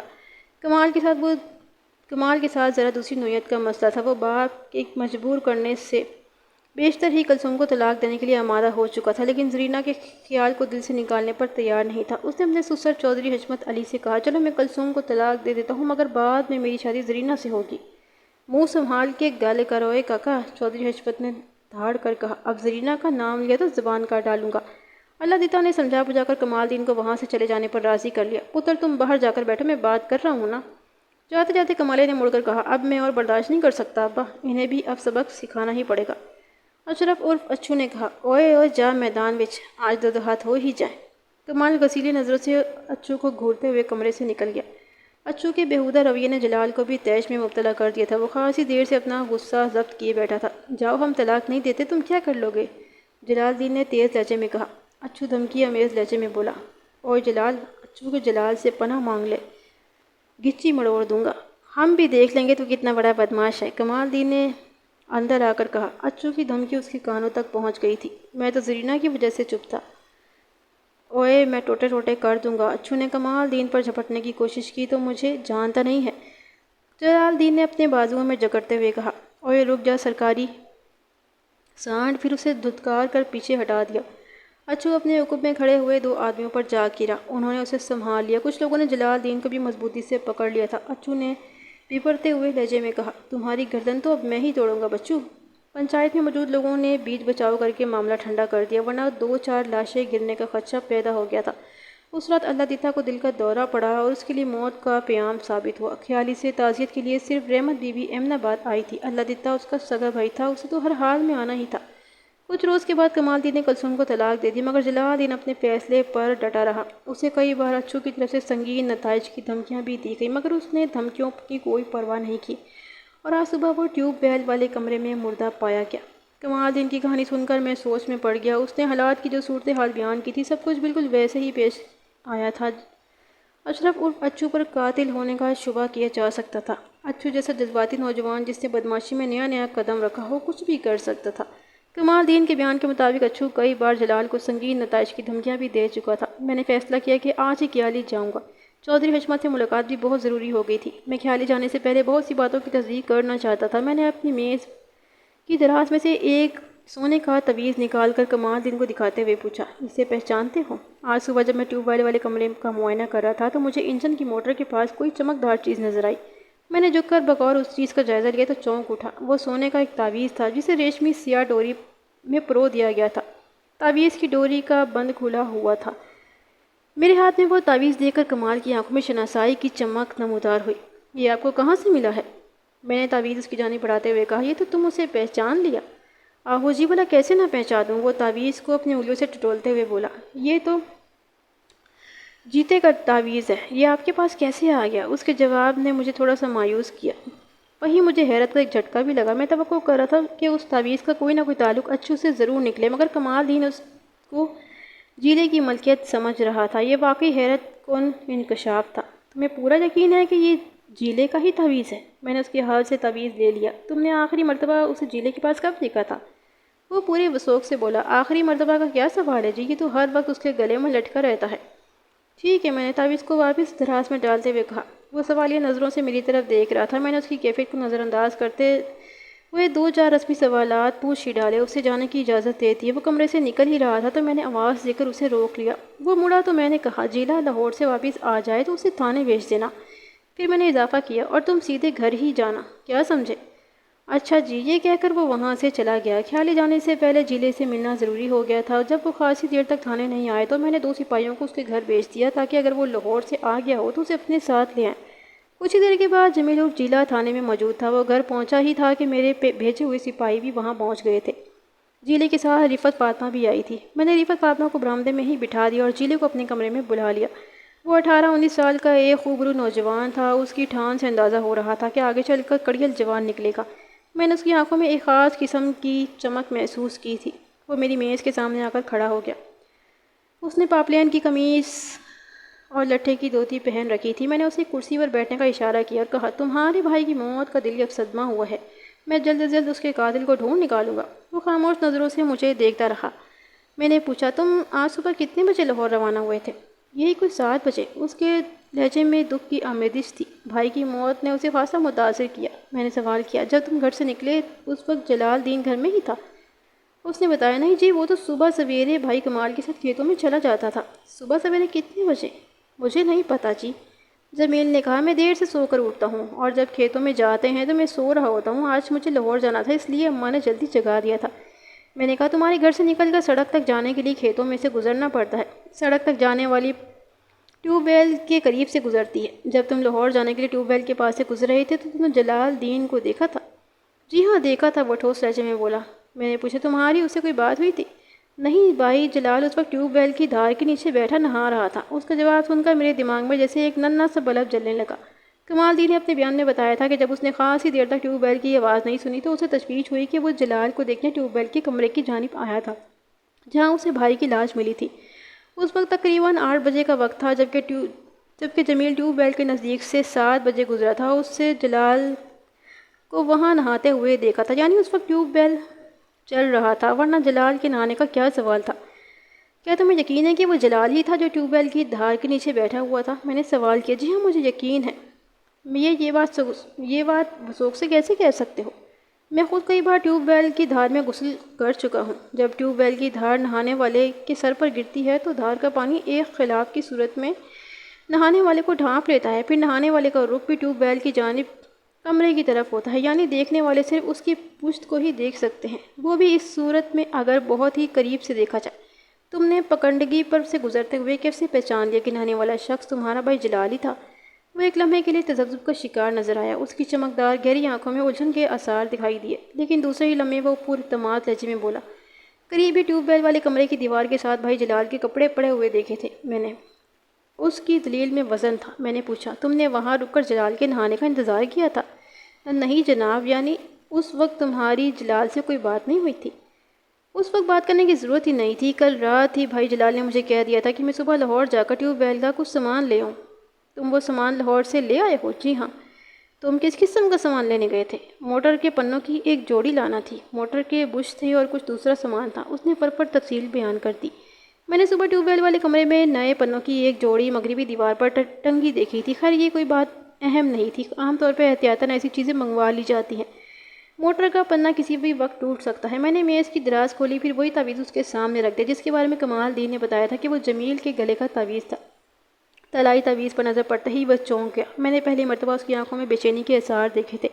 اس نے جھپٹ کر وہ تعویذ میری میز سے اٹھانے کی کوشش کی، لیکن میں نے اس کی کوشش کو ناکام بنا دیا۔ یہ میرا تعویذ ہے، آپ کے پاس کیسے پہنچ گیا؟ میں نے اس کے سوال کو نظر انداز کرتے ہوئے سوال کیا، تم نے یہ تعویذ کہاں رکھا تھا؟ یہ ہمیشہ میرے گلے میں رہتا ہے، اس نے جلدی سے کہا، لیکن آج صبح جب میں اٹھا تو یہ غائب تھا۔ مجھے پہلے ہی بہت دیر ہو چکی تھی، اماں نے حالانکہ مجھے جلدی جگا دیا تھا، پھر بھی میں گھر سے نکلتے نکلتے 7 بج ہی گئے تھے۔ اسی افراتفری میں میں تعویذ کی تلاش نہیں کر سکا۔ تم جب رات کو سونے کے لیے لیٹے تو یہ تعویذ تمہارے گلے میں موجود تھا؟ جی ہاں موجود تھا۔ میں نے پوچھا، تم جس کمرے میں سوتے ہو وہاں اور کون کون ہوتا ہے؟ میں اور کمال ایک ہی کمرے میں سوتے ہیں، اس نے کہا۔ پہلے بھائی کمال اور بھائی جلال دوسرے کمرے میں سوتے تھے، پھر شادی والے جھگڑے کے بعد سے بھائی کمال نے میرے کمرے میں سونا شروع کر دیا۔ میں نے اس طلائی تعویذ کو وہیں دراز میں ڈال دیا۔ اس کیس کی گمشدہ کڑیاں ایک کر کے مل رہی تھی، مگر اس کے ساتھ ہی میری الجھنوں میں اضافہ ہوتا جا رہا تھا۔ بہت سی وضاحت طلب باتیں تھیں، جب تک ان کی وجوہات سامنے نہیں آ جاتی تفتیش میں دشواری کے امکانات تھے۔ میری تفتیش کے نتیجے میں اب تک 3 مشکوک افراد سامنے آ چکے تھے۔ ایک اشرف عرف اچو کے پاس جلال کو قتل کرنے کا مثبوت جواز تھا۔ جلال نے ان کے حزب منشا ابھی تک زرینہ کو طلاق نہیں دی۔ پھر اچھو کئی بار جلال کو جان سے مار دینے کی دھمکیاں بھی دے چکا تھا۔ وہ اپنے خاندان کی بے عزتی کا بدلہ لینے کے لیے قتل بھی کر سکتا تھا۔ اس کے بعد مقتول کے بھائی کمال اور جمال تھے۔ وہ دونوں نے کچھ ایسے بیانات دیے تھے جسے ایک دوسرے کی نفی ہوتی تھی۔ کمال کے بیان کے مطابق ٹیوب ویل چلا ہی نہیں تھا۔ اس بات کی تردید جمیل کے بیان سے ہو جاتی تھی۔ جمیل نے مقتول کو نہاتے ہوئے دیکھا تھا۔ پھر جائے وقوع پر جمیل کے گلے کا تعویذ پایا گیا تھا جو جمیل کے بیان کے مطابق رات ہی میں اس کے گلے سے غائب ہوا تھا۔ اگر وہ رات میں سوتے وقت گلے سے کہیں گر گیا تھا تو ٹیوب ویل والے کمرے میں کیسے پہنچ گیا؟ تعویذ کچھ چل کر تو وہاں نہیں جا سکتا تھا۔ جمیل نے بتایا تھا کہ ٹیوب ویل پر رکے بغیر سڑک کی جانب چلا گیا تھا۔ کمال کے بیان کے مطابق جب وہ ٹیوب ویل والے کمرے میں پہنچا تو جلال مردہ حالت میں پڑا تھا۔ ایک غور طلب بات یہ تھی کہ کمال اور جمال ایک ہی کمرے میں سوتے تھے۔ اس بات کا امکان تھا کہ کمال نے سوتے میں جمیل کے گلے سے تعویذ اڑا لیا ہو۔ پھر سوال یہ پیدا ہوتا تھا کہ اس نے تعویذ ٹیوب ویل والے کمرے میں کیوں گرایا؟ اسی سوال کے پیچھے ایک اور سوال ابھرتا تھا، کیا جلال نے کمال کو قتل کیا تھا؟ اگر ایسا ہی تھا تو پھر اس قتل کی کوئی اور وجہ بھی ہو جانی چاہیے تھی۔ سارے دست تو ایک ہی وجہ نظر آ رہی تھی، مقتول کی وجہ سے کمال کی پسندیدہ عورت اس کے ہاتھ سے نکل گئی تھی۔ اگر مقتول مفتی کے فتوے پر اصرار نہ کرتا تو اور گاؤں کے مولوی کے مشورے پر عمل کر لیتا، زرینہ کمال کی بیوی ہوتی۔ کیا محض اتنی سی بات کے لیے کمال اپنے بڑے بھائی جلال کو قتل کر سکتا تھا؟ دوسری جانب جمیل کی ذات بھی مشکوک تھی۔ وہ مقتول کا چھوٹا بھائی تھا، اس کے گلے کا تعویذ جائے وقوع پر پایا گیا تھا۔ اگر وہ وہاں نہیں گیا تو پھر تعویذ کی وہاں موجودگی کیا معنی رکھتی تھی؟ اگر فرض کر لیا جاتا کہ کمال نے جمیل کا تعویذ رات ہی میں چرا لیا تھا، پھر صبح بڑے بھائی کو قتل کر کے وہاں وہ تعویذ پھینک دیا، تو اس سے یہ بات سامنے آتی کہ کمال اس قتل کے کیس میں چھوٹے بھائی جمیل کو پھنسانے کا ارادہ رکھتا تھا۔ مگر کیوں؟ ایسا کرنے میں کون سا مفاد وابستہ تھا؟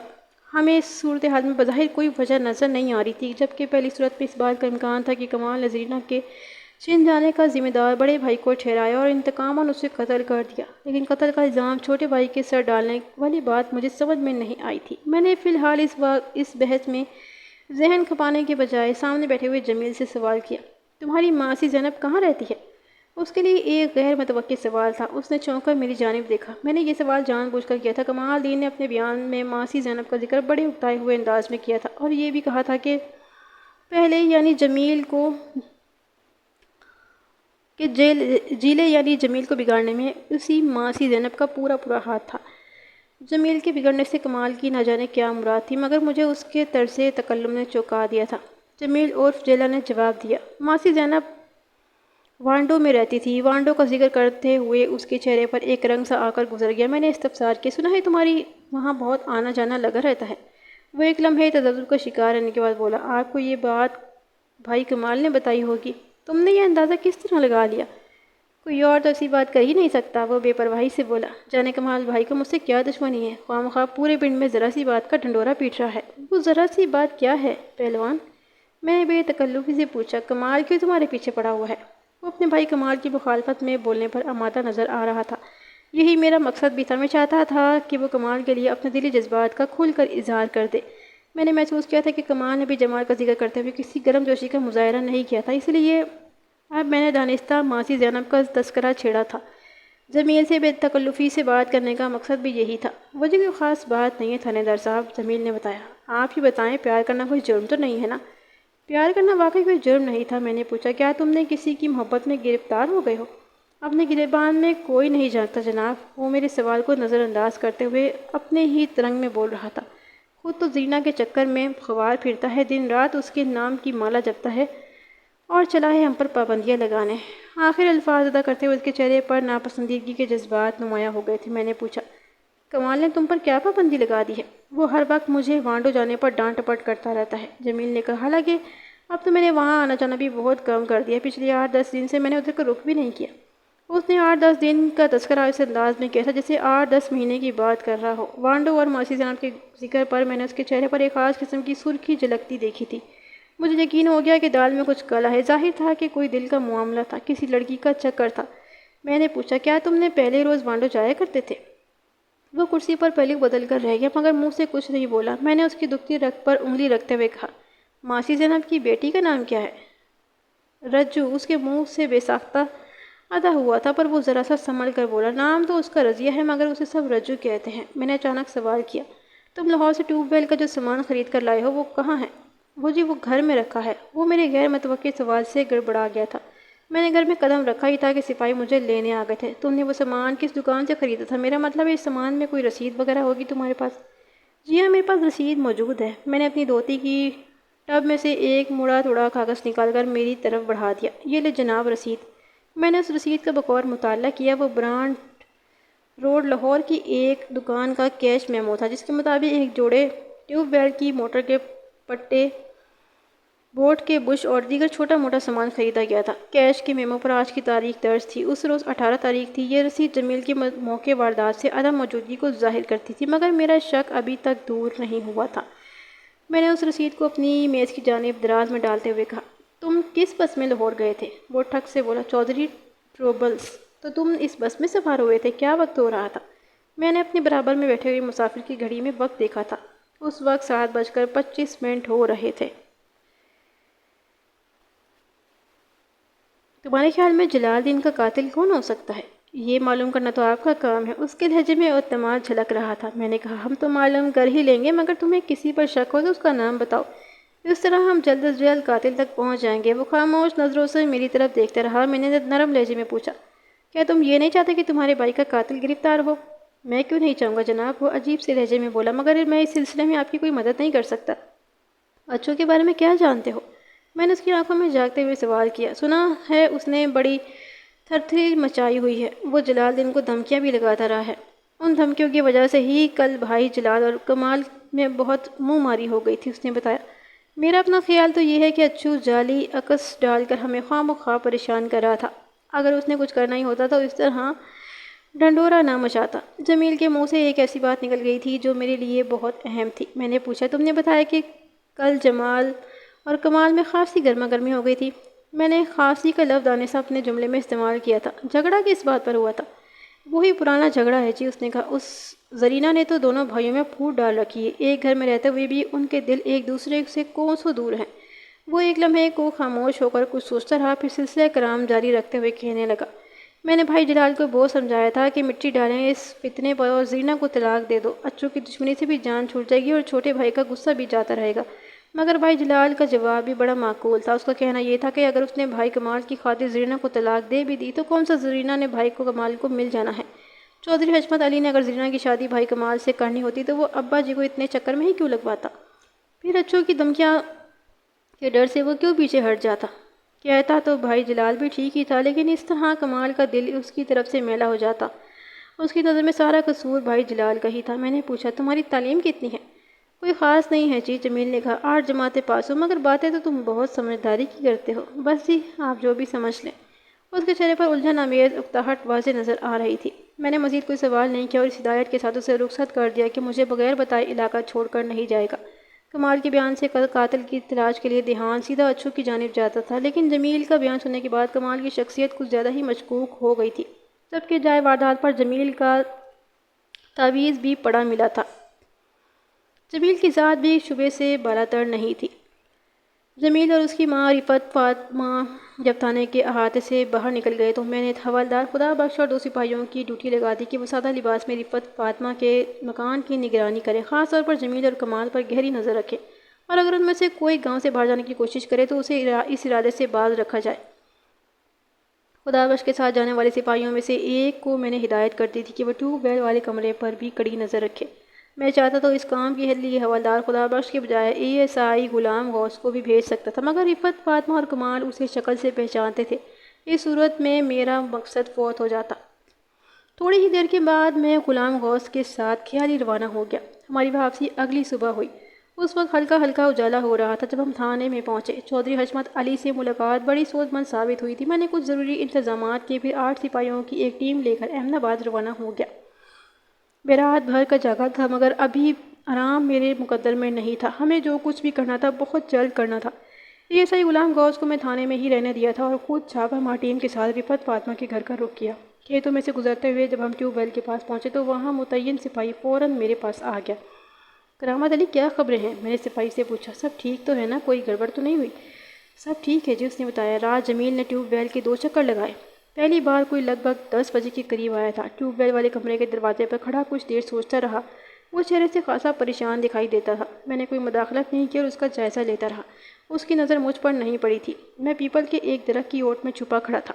ایک دو بار اس نے دروازے پر لگے تالے کو جھنجھوڑا، پھر کمرے کے عقب میں کھلنے والی کھڑکی پر زور آزمائی کی، لیکن بات نہیں بنی۔ میں اس کی طرف بڑھنے کا ارادہ کر ہی رہا تھا کہ وہ واپس چلا گیا۔ پھر آدھے گھنٹے کے بعد وہ دوبارہ نمودار ہوا۔ اس کے ہاتھ میں مجھے کوئی چیز نظر آ رہی تھی۔ میں نے اندازہ لگایا کہ وہ ایک ہتھوڑا تھا۔ میں نے اس مرتبہ خاموش رہنا مناسب نہیں سمجھا اور حوالدار خدا بخش کے پاس جا کر ساری صورتحال بتا دی۔ اسے شاید وہاں ہماری موجودگی کا احساس ہو گیا تھا، کیونکہ جب ہم وہاں پہنچے تو وہ گھر کی طرف جا رہا تھا۔ تم نے اسے گھر داخل ہوتے ہوئے دیکھا تھا؟ جی ہاں، دیکھا تھا۔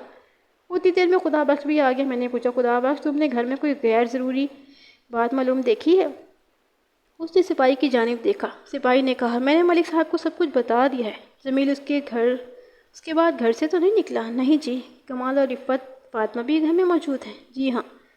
میں نے کہا، ٹھیک ہے، تم سادہ لباس سپاہیوں کو لے کر تھانے پہنچو، ہم بھی تھوڑی دیر میں آتے ہیں۔ ایک تھانے دار اور 8 سپاہیوں کو صبح ہی صبح گاؤں میں داخل ہوتے ہوئے دیکھ کر ایک ہلچل سی مچ گئی تھی۔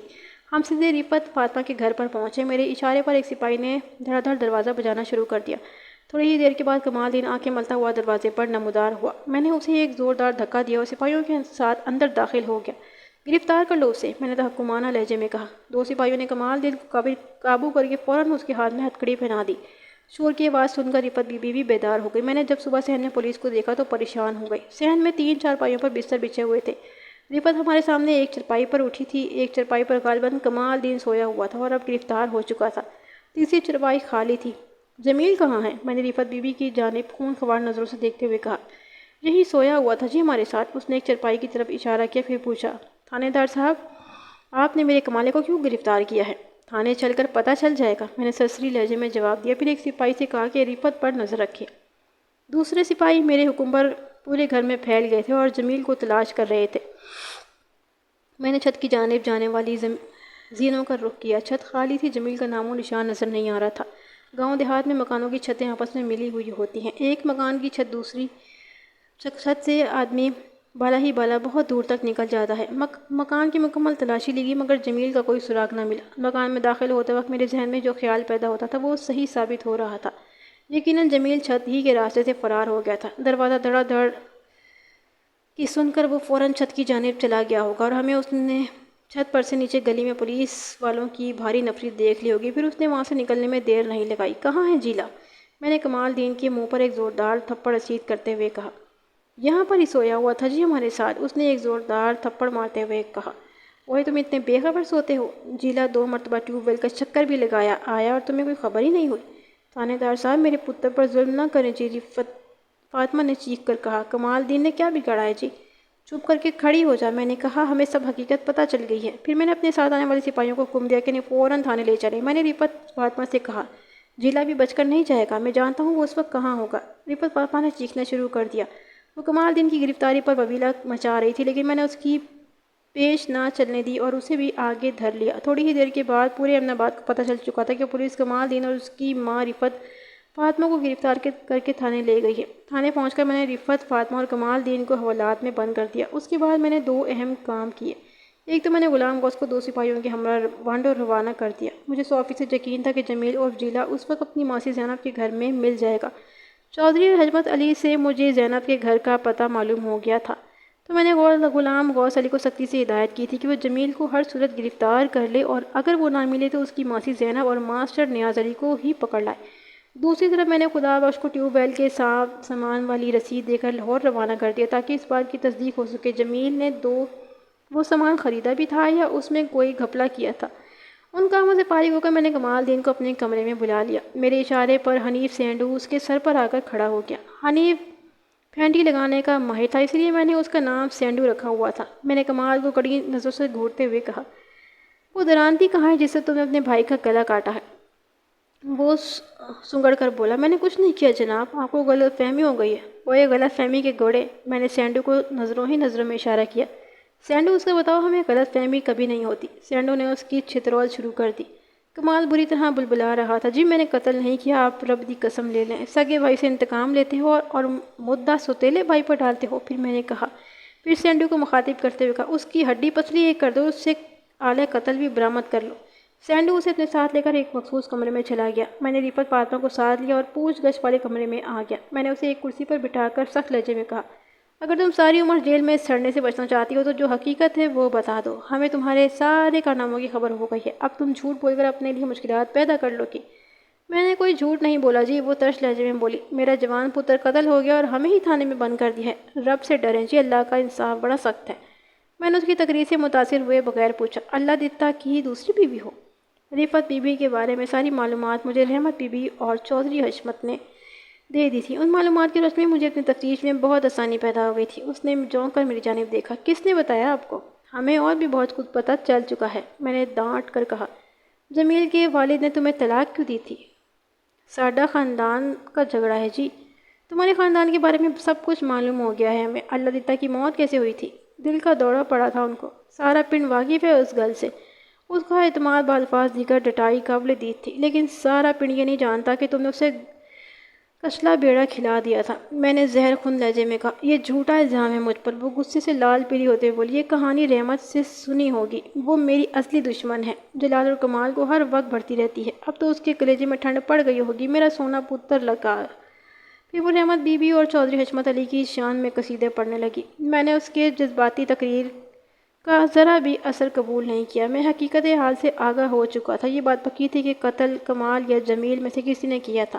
اچو کی ذات شخص سے بالاتر ہو چکی تھی، کیونکہ جس وقت جلال کو قتل کیا گیا تھا اس وقت اچو اپنی حویلی میں موجود تھا۔ اس بات کی گواہی اچو کے گھر کے افراد کے علاوہ گاؤں کے چند معتبر لوگوں نے بھی دی تھی۔ اس وقت اچو کی کڑمائی تھی اور وہ کڑمائی کی مخصوص رسموں میں گھرا ہوا تھا، جائے واردات سے اس کے عدم موجودگی ثابت ہو گئی تھی۔ رفت فاطمہ کے کوسنے کچھ کم ہوئے تو میں نے پوچھا، زرینہ اور کلثوم کے کمرے کس طرح بدل گئے تھے؟ وہ ناس ماری تو ہاتھ دھو کے میرے پیچھے پڑ گئی ہے۔ وہ دوبارہ رحمت بی بی کو برا بھلا کہنے لگی۔ میں نے اسے بری طرح جھڑکتے ہوئے کہا، اپنی بکواس بند کرو، جو پوچھ رہا ہوں اس کا جواب دو۔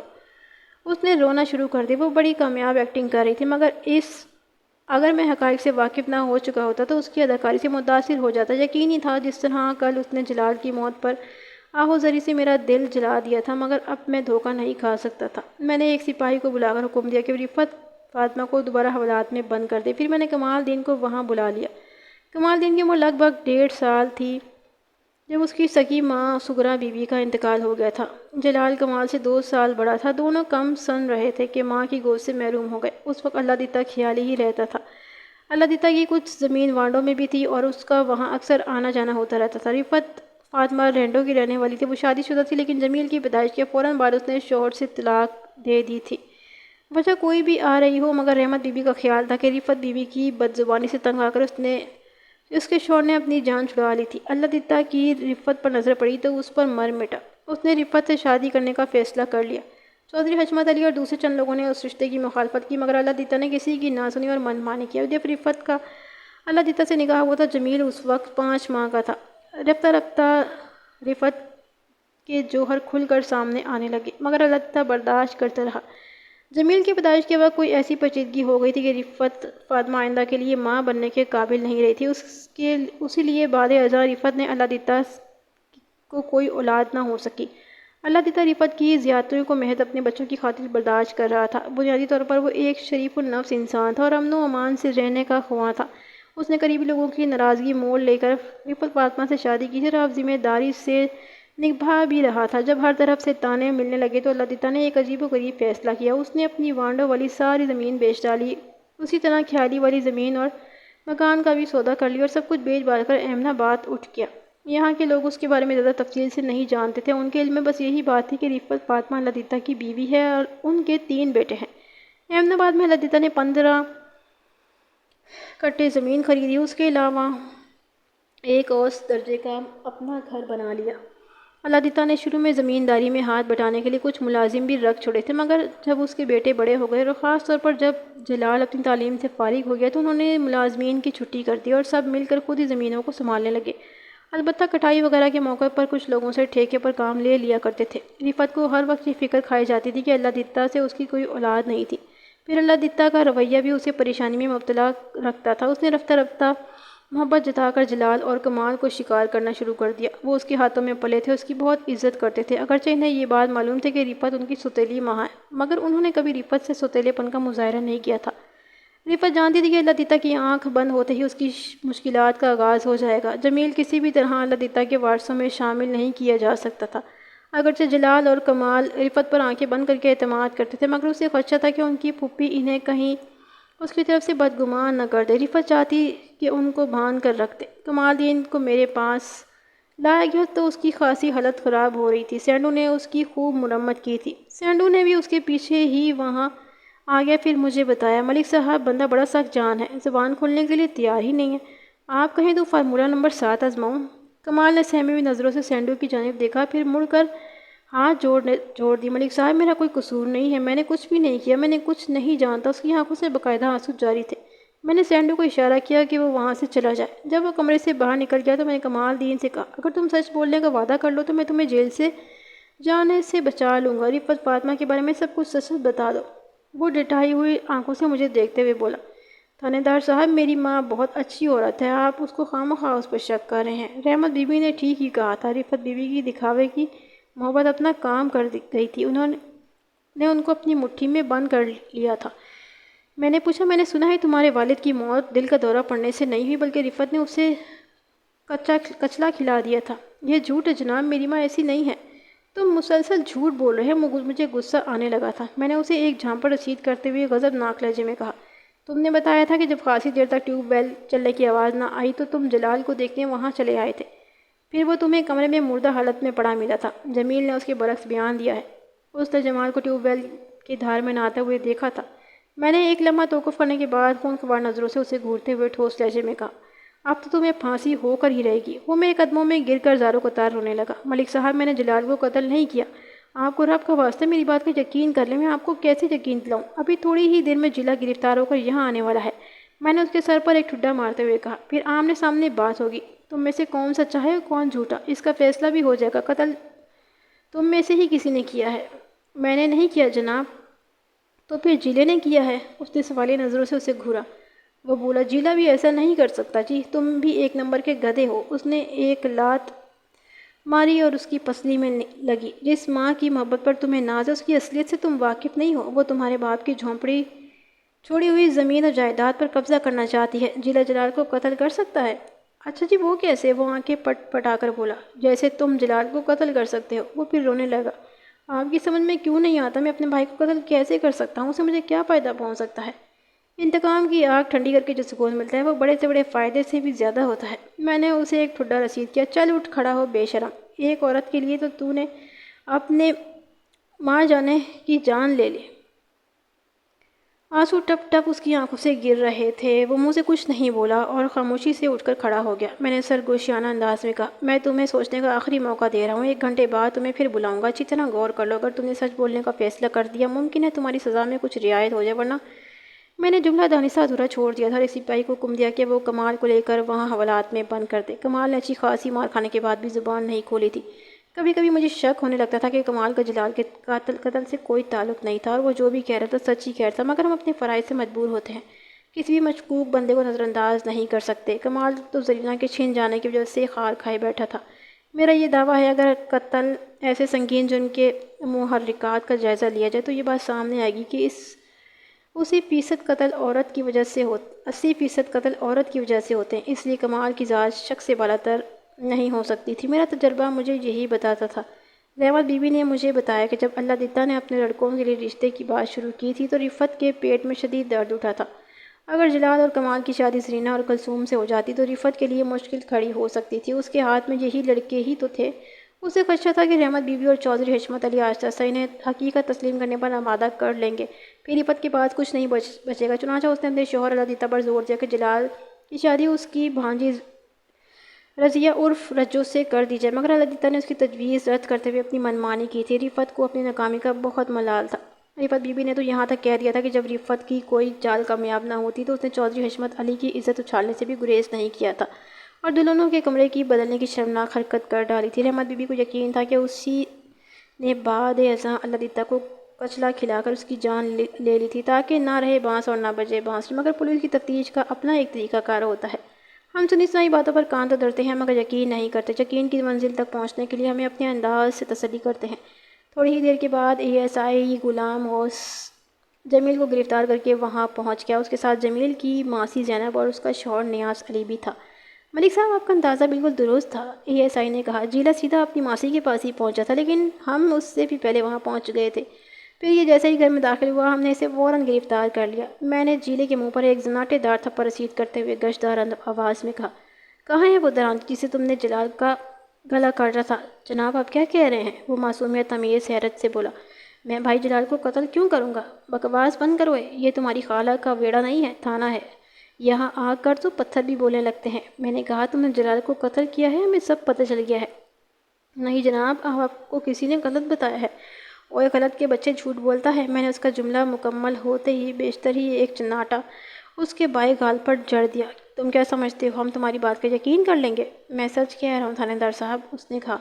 آپ کو کسی نے میرے خلاف بھڑکا دیا ہے۔ میں نے گھو کر اس کی جانب دیکھا۔ کیا یہ بھی سچ ہے کہ تم ٹیوب ویل کا سامان لینے لاہور گئے تھے؟ جی ہاں، میں نے آپ کو سامان کی رسید بھی دے دی تھی۔ تم نے بتایا تھا کہ کل صبح تم نے جلال کو اپنی آنکھوں سے ٹیوب ویل کے نیچے نہاتے ہوئے دیکھا تھا۔ جی یہی کہا تھا جناب۔ تم اور کمال ایک ہی کمرے میں سوتے ہو؟ آہو جی، وہ میری بات کی تہہ تک نہیں پہنچ سکا تھا، بلکہ جھپک کر بولا، میں نے آپ کو بتایا تھا۔ میں نے سوالات کا سلسلہ جاری رکھا، اور کل رات تمہارے گلے سے تعویذ غائب ہوا تھا۔ اس نے اس بات میں سر ہلا دیا۔ میں نے پوچھا، آج کل ٹھیک ٹھاک گرمی پڑ رہی ہے، پورا پنڈ چھتوں پر یا اپنے اپنے گھروں میں سو رہا ہے، اور تم دونوں بھائی کمرے میں سوئے ہوئے ہو۔ اس کے چہرے پر پریشانی نمودار ہے۔ کچھ کہنے کے لیے اس نے منہ کھولنا چاہا، پھر ارادہ ترک کر دیا۔ میں نے کہا، گزشتہ رات تم تینوں ماں بیٹے صحن میں سوئے تھے۔ میں نے صحن میں 3 چرپائیاں بچھی دیکھی تھی، مگر ہمارے گھر میں داخل ہونے سے پہلے ہی تم وہاں سے فرار ہو گئے تھے، جبکہ تم تو صبح دیر تک سونے کے عادی ہو۔ کیا تم سمجھ رہے ہو ہم سے بچ کر کہاں جاؤ گے؟ میں نے دانت پیستے ہوئے ایک اور تھپڑ رسید کیا۔ او جی، میری جلدی آنکھ کھل گئی تھی۔ میں رفع حاجت کے لیے کھیتوں میں چلا گیا تھا، پھر میں نے سوچا چلو ایک چکر وانڈوں کا بھی لگاؤں۔ ویسے تو بھائی کمال مجھے جانے ہی نہیں دیتے۔ مجھے گمسن گھیراؤ میں نہ ڈالو۔ تم کوئی جن کی اولاد نہیں ہو کہ گھر سے نکل بھی گئے اور دروازہ اندر سے بند بھی رہا۔ تھانے دار صاحب میں سچ کہہ رہا ہوں۔ تو تم ایسے نہیں مانو گے۔ میں نے سینڈو کو بلا لیا، پھر اس سے کہا، سینڈو اس کی ذرا ٹھیک ٹھاک چچرول کر کے میرے پاس لے آؤ۔ سینڈو جمیل کو لے کر ڈرائنگ روم کی طرف چلا گیا۔ کچھ ہی دیر کے بعد واپس آیا تو جمیل خاصا نرم دکھائی دے رہا تھا۔ سینڈو نے اس کی خوب آؤ بھگت کی تھی۔ جمیل میرے سامنے گردن جھکا کر کھڑا ہو گیا تھا۔ سینڈو کو میں نے جانے کا اشارہ کیا، پھر جمیل کی طرف دیکھتے ہوئے کہا، تم کتنے بجے بران رٹ والی دکان پر پہنچے تھے؟ تقریباً 9 بجے، وہ نحیف آواز میں بولا۔ میں چودھری ٹریلرز کی بس میں سوار ہو گیا تھا۔ یہ تو تم مجھے پہلے بھی بتا چکے ہیں۔ میں نے اسے جھڑک دیا، جو میں پوچھ رہا ہوں بس اس کا جواب دو۔ وہ خاموشی سے میری طرف دیکھنے لگا۔ میں نے پوچھا، تمہیں کل دوپہر میں 11 بجے لاہور سے واپس آ جانا چاہیے تھا، پھر شام تک کہاں رہے؟ میں بادشاہی مسجد دیکھنے چلا گیا تھا۔ بادشاہی مسجد دیکھنے میں اتنا وقت صرف نہیں ہوتا۔ میں نے کہا، تم اور کہاں گئے تھے؟ وہ بولا، بس جی وہیں پر دیر ہو گئی تھی۔ میں نے اچانک سوال کیا، ٹیوب ویل کا سامان تم نے کہاں رکھا تھا؟ ٹیوب ویل کے کمرے میں۔ پھر ساختہ اس کے منہ سے نکل گیا، پھر بات بناتے ہوئے بولا، میرا مطلب ہے ٹیوب ویل کا سارا سامان تو ٹیوب ویل کے کمرے میں ہی رکھا جاتا ہے، مگر کل مجھے اس کا موقع نہیں مل سکا۔ حالانکہ رات تو تم نے 2 چکر بھی لگائے تھے۔ میں نے جان بوجھ کر اپنی بات ادھوری چھوڑ دی تھی۔ وہ بولا، او جی وہ تو میرے پیٹ میں کچھ گڑبڑ ہو گئی تھی، اس لیے دوبارہ کھیتوں کی طرف جانا پڑا تھا۔ یعنی سامان تمہارے گھر میں ہی رکھا تھا؟ آہو جی۔ ٹھیک ہے، ابھی تم ہمارے ساتھ چلو۔ میں نے کہا، تمہاری بات کی تصدیق بھی کر لیتے ہیں۔ میں نے 2 سپاہیوں کو ساتھ لیا۔ ایک سپاہی نے جیلے کی ہتھکڑی کی زنجیر تھام رکھی تھی۔ ہم تھوڑی ہی دیر میں رفعت کے گھر پہنچ گئے۔ صبح جاتے ہوئے ہم نے یہاں سرکاری تالا ڈال دیا تھا۔ جلدی چل، کہاں رکھا ہے تو نے سامان؟ میں نے گھر میں داخل ہوتے ہوئے اسے ایک ٹھوکر رسید کی۔ کچھ ہی دیر میں ہمیں مختلف کمروں میں گھماتا پھراتا رہا، بھی پریشان ہو کر بولا، میں نے تو کل یہیں رکھا تھا، پتہ نہیں کہاں چلا گیا۔ اوے تو نے پورے گھر میں رکھا تھا اپنے کچھ لگتے کو؟ مجھے غصہ آنے لگا۔ سیدھی طرح بتا ورنہ تیری چمڑی ادھیڑ دوں گا۔ پھر میں نے اسے زوردار دھکا دیا۔ ٹھیک ٹھاک بتا جگہ کہ تو نے سامان کس جگہ رکھا ہے۔ وہ ہمیں اسی کمرے میں لے گیا جہاں اس کے بقول وہ اور کمال دین سوتے تھے۔ پھر ایک پڑولے کی طرف جانب اشارہ کرتے ہوئے بولا، میں نے تو اسی کے اوپر رکھا تھا۔ پڑولے کے اوپر کچھ بھی نظر نہیں آ رہا تھا۔ میں نے ڈانٹ کر کہا، لوئے جن کی اولاد، تمہارا سامان بھی جادو کا تھا جو غائب ہو گیا۔ پھر اس نے ایک سپاہی سے کہا، ذرا اس کے پڑولے کے اوپر چڑھ کر دیکھو۔ میرے حکم پر سپاہی پڑولے کے ساتھ رکھے ہوئے لحافوں والے کھٹولے پر چڑھا، وہاں سے لپک کر پڑولے کے اوپر نظر دوڑانے لگا۔ کچھ ہی دیر کی تلاشی کے بعد بولا، ملک صاحب یہاں تو کچھ بھی نظر نہیں آ رہا۔ پھر اس کی حیرت میں ڈوبی آواز آئی، بس ایک درانتی پڑی ہوئی ہے یہاں۔ درانتی کے نام پر میں چونک اٹھا تھا۔ میں نے کہا، رک جاؤ، درانتی کو ہاتھ نہیں لگانا۔ پھر میں نے اپنی جیب سے رومال نکال کر سپاہی کو دیتے ہوئے کہا، بڑی احتیاط کے ساتھ پکڑ کر درانتی کو نیچے لے آؤ۔ سپاہی نیچے اتر آیا۔ اس نے درانتی کو بڑی احتیاط انداز میں پکڑ رکھا تھا۔ درانتی کے پھل پر خون جمع ہوا تھا، اس کی رنگت سیاہی مائل ہو رہی تھی۔ میں نے جمیل کی پیٹھ پر ایک زوردار لات رسید کی۔ وہ لڑکھڑاتا مگر سپاہی نے زنجیر کھینچ کر اسے گرنے سے روک لیا۔ میں نے غصے میں اس کے چہرے پر تھپڑوں کی بارش کر دی۔ وہ بری طرح چیخ رہا تھا، چلا رہا تھا، روتے روتے ایک ہی بات دہرا رہا تھا، یہ درانتی کمال کی ہے، یہ درانتی کمال کی ہے۔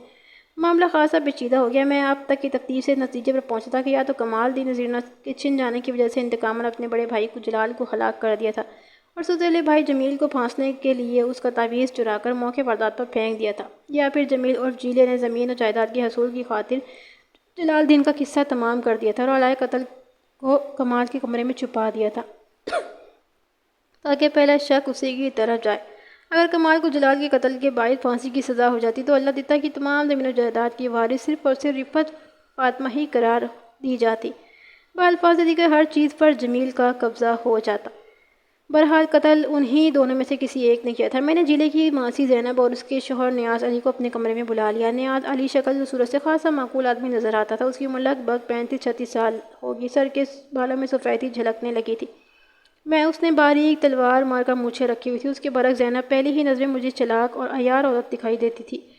وہ قد کی ایک فرماندام عورت تھی جسے خوبصورت تو نہیں کہا جا سکتا، البتہ اس کے جنس مخالف کے لیے ایک عجیب و غریب کشش میں نے خاص طور پر نوٹ کی تھی۔ اس کو شمار ان عورتوں میں ہوتا تھا جو پہلی ہی نظر میں مرد کو متوجہ کرنے کی صلاحیت رکھتی تھی۔ میں نے نیاز علی سے پوچھ گچھ کا ارادہ کیا ہی تھا کہ حوالدار خدا بخش کمرے میں داخل ہوا۔ اس وقت دن کا 1 بج رہا تھا۔ اس کے چہرے پر دبا دبا جوش میں نے پہلی ہی نظر میں محسوس کر لیا تھا۔ اس نے دروازے پر سے آواز لگائی، ملک صاحب مسئلہ ہی حل ہو گیا ہے۔ میں نے جمیل کے ماسٹر ماسی کو نظر انداز کرتے ہوئے پوری توجہ اس کی جانب کر لی۔ میں نے صبح اسے لاہور بھیجا تھا، کیا خبر لائے خدا بخش؟ وہ میرے قریب پہنچ گیا تو میں نے پوچھا، تمہیں دکان آسانی سے تو مل گئی تھی؟ دکان بھی مل گئی تھی اور دکاندار بھی۔ اس نے کہا، ملک صاحب جیلے کا فوراً گرفتار کر لیں۔ میں نے کہا، بجھارتے مت ڈالو، پھر بتاؤ۔ جمیل اس وقت حوالات میں بند ہے۔ خدا بخش نے اپنی جیب سے کچھ کاغذات نکال کر میری طرف بڑھا دیا، خود پڑھ لیں ملک صاحب۔ میں نے بغور ان کاغذات کا معائنہ کیا تو ایک ہی تو رہی ٹیوب ویل کے سامان کی رسید تھی، دوسرا کاغذ اسی رسید کی کاربن کاپی تھی۔ رسید بک میں سے کوئی رسید کاٹ کر دی جاتی تو اس کی کاربن کاپی رسید والی کاپی کے اندر ہی محفوظ رہ جاتی تھی۔ میں نے سوالیہ نظر سے خدا بخش کی جانب دیکھا۔ وہ بولا، سرکار ذرا رسید کی تاریخ تو دیکھیں۔ میں نے چونک کر تاریخ پر نظر ڈالی، حیران رہ گیا۔ اصل رسید پر 18 تاریخ درج تھی، مگر حیران کن بات یہ تھی کہ رسید کی کاربن کاپی پر اسی مہینے کی 10 تاریخ کا اندراج تھا۔ صاف ظاہر ہو رہا تھا کہ رسید پر 10 کے بجائے ہندسے کو 18 بنا دیا گیا تھا اور یہ کوئی اتنا مشکل کام بھی نہیں تھا۔ 10 کے صفر کو 8 میں تبدیل کرنا بہت ہی آسان کام تھا جو کوئی اناڑی بھی کر سکتا تھا، اور یہ کام جمیل جیسے اناڑی ہی کا ہو سکتا تھا۔ میں نے خدا بخش سے پوچھ لیا، دکاندار نے کیا کہا ہے؟ اس نے 10 تاریخ میں اسی سامان کی خریداری کی تصدیق کی ہے جناب۔ اچھا ٹھیک ہے، میں نے کہا، جمیل کو فوراً یہاں لاؤ۔ خدا بخش گیا اور جمیل کو لے آیا۔ میں نے 2 رسیدیں جمیل کی آنکھوں کے سامنے لہراتے ہوئے سخت لہجے میں پوچھا، ان کے بارے میں کیا خیال ہے؟ رسیدوں کو دیکھنے کے بعد اس کے چہرے کا رنگ اڑ گیا۔ وہ بولا، اس کی زبان لڑکھڑا رہی تھی، یہ رسید مجھے پھنسانے اور بکواس کرتے؟ خدا بخش نے اس کی گردن پر ایک تھپڑ رسید کرتے ہوئے کہا، ایک تو ہی سچا ہے، تیرے سامنے سارے جھوٹ بولتے ہیں۔ وہ میری طرف دیکھ کر منتیں کرنے لگا۔ میں نے اس کی آؤزری کو نظر انداز کرتے ہوئے خدا بخش سے کہا، اسے علیحدہ کمرے میں لے جاؤ، اگر یہ شرافت سے اقبال جرم کرتا ہے تو ٹھیک، ورنہ اسے چھت سے لٹکا دو اور سینڈو سے کہو کہ اس سے اقبال جرم کروانا ہے۔ جمیل نے باقاعدہ رونا دھونا شروع کر دیا، مگر خدا بخش اسے گھسیٹتے ہوئے وہاں سے لے گیا۔ میں نے گرج کر نیاز علی سے پوچھا، کیا جمیل تمہارے گھر پر موجود تھا؟ بات یہ ہے جناب، وہ تھوک نکل کر بولا، میں نے تو پورا دن کھولوں پر ہوتا ہوں، اگر یہ آیا بھی ہوگا تو مجھے نہیں پتا، میں نے اسے نہیں دیکھا تھا۔ نیاز علی کے نام پر وانڈوں میں مشہور تھا۔ میں نے اس کی بیوی سے پوچھا، تم کیا کہتی ہو؟ سنا ہے جمیل تمہارے گھر کے بہت پھیرے لگاتا رہتا ہے۔ پھیرے کیوں نہیں لگائے گا جی؟ وہ کرارے لہجے میں بولی، میرا بھانجا ہے، ماسی کے گھر میں آنا جانا کوئی جرم ہے؟ وہ الٹا مجھ سے سوال کر رہی تھی۔ نیاز علی نے کہا، میں تو پہلے ہی تمہیں منع کیا تھا کہ اس بدمعاش کو زیادہ سر نہ چڑھاؤ، اس کا چال چلن مجھے پہلے ہی مشکوک لگتا تھا، مجھے یقین تھا کہ یہ ہمیں بھی اپنے ساتھ مصیبت میں پھنسا دے گا۔ مصیبت میں پھنسے ہمارے دشمن؟ وہ چیخ کر بولی، ہم نے تو کسی کی دہی بہن نکال لی ہے۔ میں نے کہا، قتل کرنا کسی کی دہی بہن نکالنے سے زیادہ سنگین جرم ہے، اور تمہارے اس لاڈلے بھانجے نے جلال الدین کا خون کر دیا ہے۔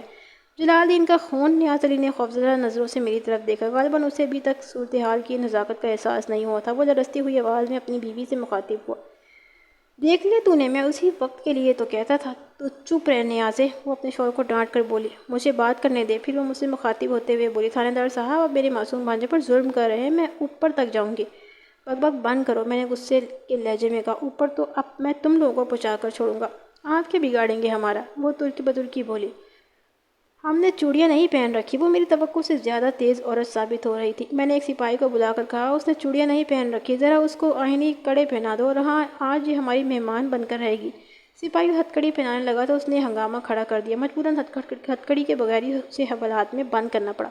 میرے افتضاح پر نیاز علی نے اپنا بیان دے دیا۔ وہ کچھ زیادہ نہیں جانتا تھا، وہ ذات کا بندہ تھا اور زینب سے شادی کر کے بہت پچھتا رہا تھا۔ اس کے 3 بچے تھے، بڑی بیٹی رضیہ اور رجو کی عمر 16 سال تھی، اس سے چھوٹے 2 لڑکے تھے جن کی عمر علی و ترتیب 12 اور 10 سال تھی۔ نیاز علی جمیل کو سخت ناپسند کرتا تھا۔ اپنے گھر میں جمیل کے آمد و رفت سے اسے ایک آنکھ نہ باتی تھی، مگر جمیل کو زینب کی حمایت حاصل تھی۔ جمیل جب زرینہ سے گل مل کر باتیں کرتا تو نیاز علی کا خون کھول جاتا تھا۔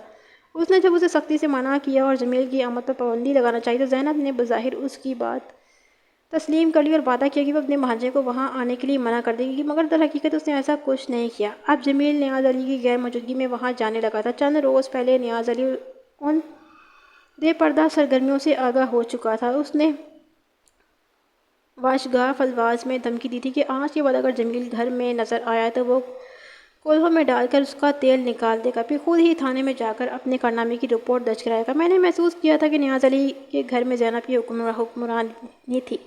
وہ التجا آمیز لہجے میں بولا، ملک صاحب یہ حرام زادہ اب آپ کے قابو میں آ ہی گیا ہے تو اس کو پھانسی چڑھا دیں۔ میرے سینے میں آگ لگی ہوئی ہے، میرے بس میں ہوتا تو میں پٹے کترنے والے ٹوکے میں اس کے ٹوٹے کر دیتا۔ اس نے بہت اندھیر مچائی ہوئی ہے۔ اور زینب کے بارے میں کیا خیال ہے؟ وہ ندامت آمیز لہجے میں بولا، اللہ ہر مرد کو ایسی عورت سے محفوظ رکھے۔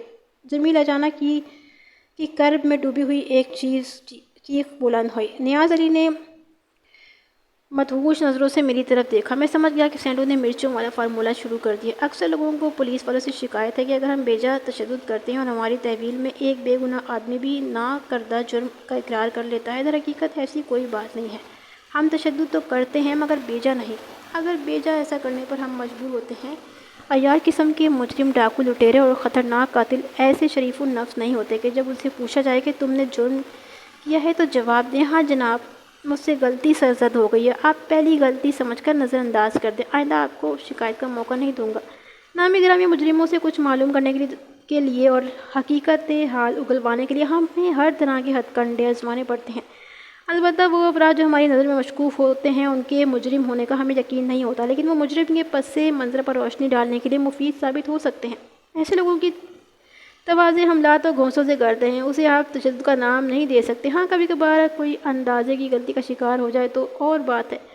کچھ ہی دیر کے بعد حوالدار خدا بخش میرے کمرے میں نمودار ہوا۔ ملک صاحب جیلے کی چیں بول گئی ہے، وہ اپنا بیان لکھوانے پر مجبور ہو گیا ہے۔ میں نے A S I Ghulam goes کو ساتھ لیا اور جمیل عرف جیلے کے پاس پہنچ گیا۔ اس کی ٹھیک ٹھاک دھلائی ہو چکی تھی، اس نے اٹک اٹک کر اپنے جرم کا اقبال کر لیا تھا۔ میں یہاں اس کے بیان کا خلاصہ پیش کرتا ہوں۔ زینب نے جمیل کو رضیہ عرف رجو ایسے خوبصورت جال میں بری طرح جکڑ رکھا تھا۔ اس نے وعدہ کر رکھا تھا کہ وہ اپنی بیٹی کی شادی جمیل سے کر دے گی۔ یہ کوئی 1 سال پہلے کی بات تھی۔ جمیل اپنی ماسی کے وعدوں پر آس لگائے بیٹھا تھا۔ پھر جمیل کے سوتولے بھائیوں کی شادی ہو گئی جو بعد ازاں ناکام ثابت ہوئی۔ رفعت جلال کے لیے رضیہ کو لانا چاہتی تھی، مگر لادیتا نے اس کی امیدوں پر پانی پھیر دیا۔ دونوں بہنوں نے خفیہ طور پر لادیتا کے خلاف محاذ بنا لیا تھا۔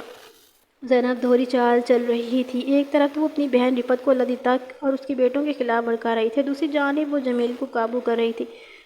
زرینہ اور کلثوم کے کمرے بدلنے والی اسکیم زینب ہی کی تیار کردہ تھی اور رفعت فاطمہ نے اس کا پورا ساتھ دیا تھا۔ اس طرح وہ لادیتا سے اس بے عزتی کا بدلہ لینا چاہتی تھی جو لادیتا نے اس کی بیٹی کا رشتہ ٹھکرا کر کیے تھے۔ دونوں بہنیں قدم با قدم ایک ہی راستے پر چل رہی تھیں، مگر دونوں کا انداز جدا تھا۔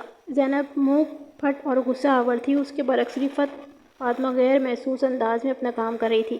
وہ میٹھی چھری کی طرح اندر ہی اندر اپنی ناکامیوں اور نامرادوں کا انتقام دونوں بھائیوں سے لینا چاہتی تھی۔ رحمت بی بی نے کئی مواقع پر جلال و کمال کو ان کی سوتیلی ماں کی اصلی صورت دکھانے کی کوشش کی تھی، مگر ان کی آنکھوں پر رفعت فاطمہ کی محبت کی پٹی بندھ ہوئی تھی، وہ اس کی حقیقی روپ کو نہیں دیکھ سکتے تھے۔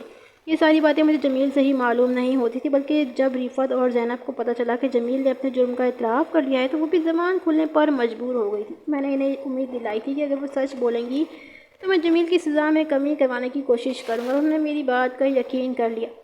جب جمیل نے رضیہ سے شادی کا تقاضا شروع کیا تو زینب نے ایک اور چال چلی اور اس نے جمیل کو تانے دینے شروع کر دیے کہ اس کے پاس اپنا کیا ہے، سب کچھ تو جلال اور کمال کا ہے، وہ کیا دے کر اپنی بیٹی کا ہاتھ اسے تھما دے۔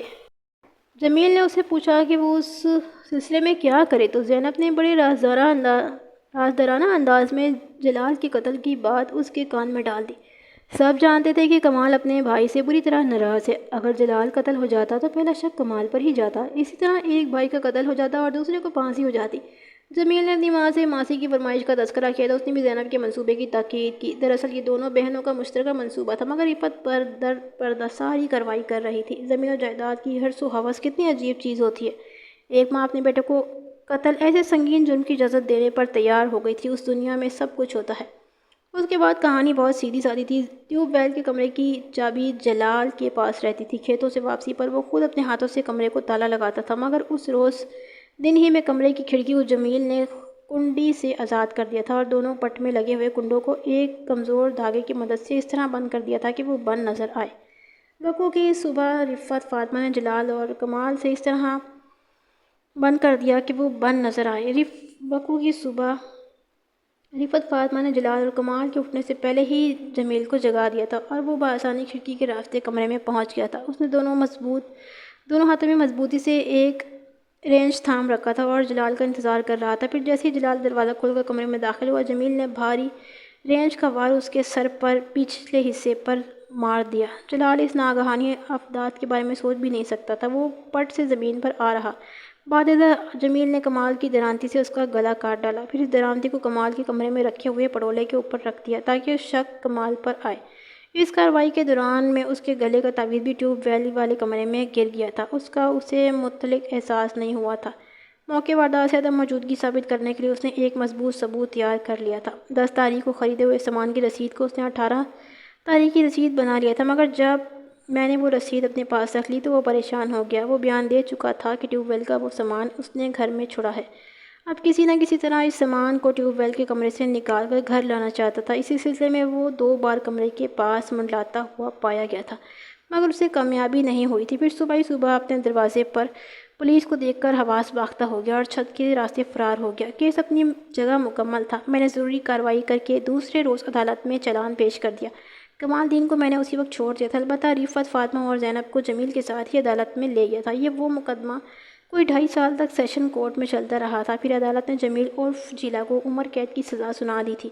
رفعت فاطمہ اور زینب کو شریک جرم کی حیثیت سے 2 سال کی قید محض کی سزا ہوئی تھی۔ اس واقعے کے کوئی 1 سال بعد ایک روز اچانک کمال دین کو میں نے تھانے میں دیکھا۔ میں اسے دیکھ کر حیران رہ گیا تھا، میں تو اسے بھول چکا تھا۔ میں نے اس کی آمد کی غرض و وافیت دریافت کی تو مسکرا کر بولا، ملک صاحب آنے والے چاند کی 14 تاریخ کو میری شادی ہے، میں آپ کو شادی میں شرکت کی دعوت دینے آیا ہوں۔ تمہاری شادی؟ میرے منہ سے بس اتنا ہی نکلا تھا، مگر وہ آج شاید گھر سے تہیہ کر کے نکلا تھا کہ مجھے قدم قدم پر حیران کرے گا۔ جی ہاں ملک صاحب، میری شادی ہو رہی ہے۔ اس کے چہرے پر تو میں نے کوسے قضا کے رنگ بکھرے ہوئے دیکھے تھے۔ کیا آپ کو یقین نہیں آ رہا؟ کس سے ہو رہی تمہاری شادی؟ زرینہ سے۔ اس نے ایک زوردار دھماکہ کیا۔ چودھری پھوپھا نے اپنی ضد چھوڑ دی ہے اور بھائی جلال کی بیوہ سے میرا نکاح کرنے پر تیار ہو گئے ہیں۔ اس نے بتایا کلثوم 8 ماہ پہلے ہیضے کا شکار ہو گئی۔ وہ جانے اور بھی کیا کچھ کہتا رہا، مگر مجھے اس کے صرف آخری الفاظ ہی سنائی دیے، آپ ضرور آئیے گا ملک صاحب، میں آپ کا انتظار کروں گا۔ مجھے اس روز یقین ہو گیا تھا کہ جوڑے آسمانوں پر بنتے ہیں۔ مجھے آج تک اس بات کا افسوس ہے کہ میں کمال دین کی شادی میں شرکت نہیں کر سکا تھا، کیونکہ اس ہفتے میری پوسٹنگ ضلع جنگ کے ایک تھانے میں ہو گئی تھی۔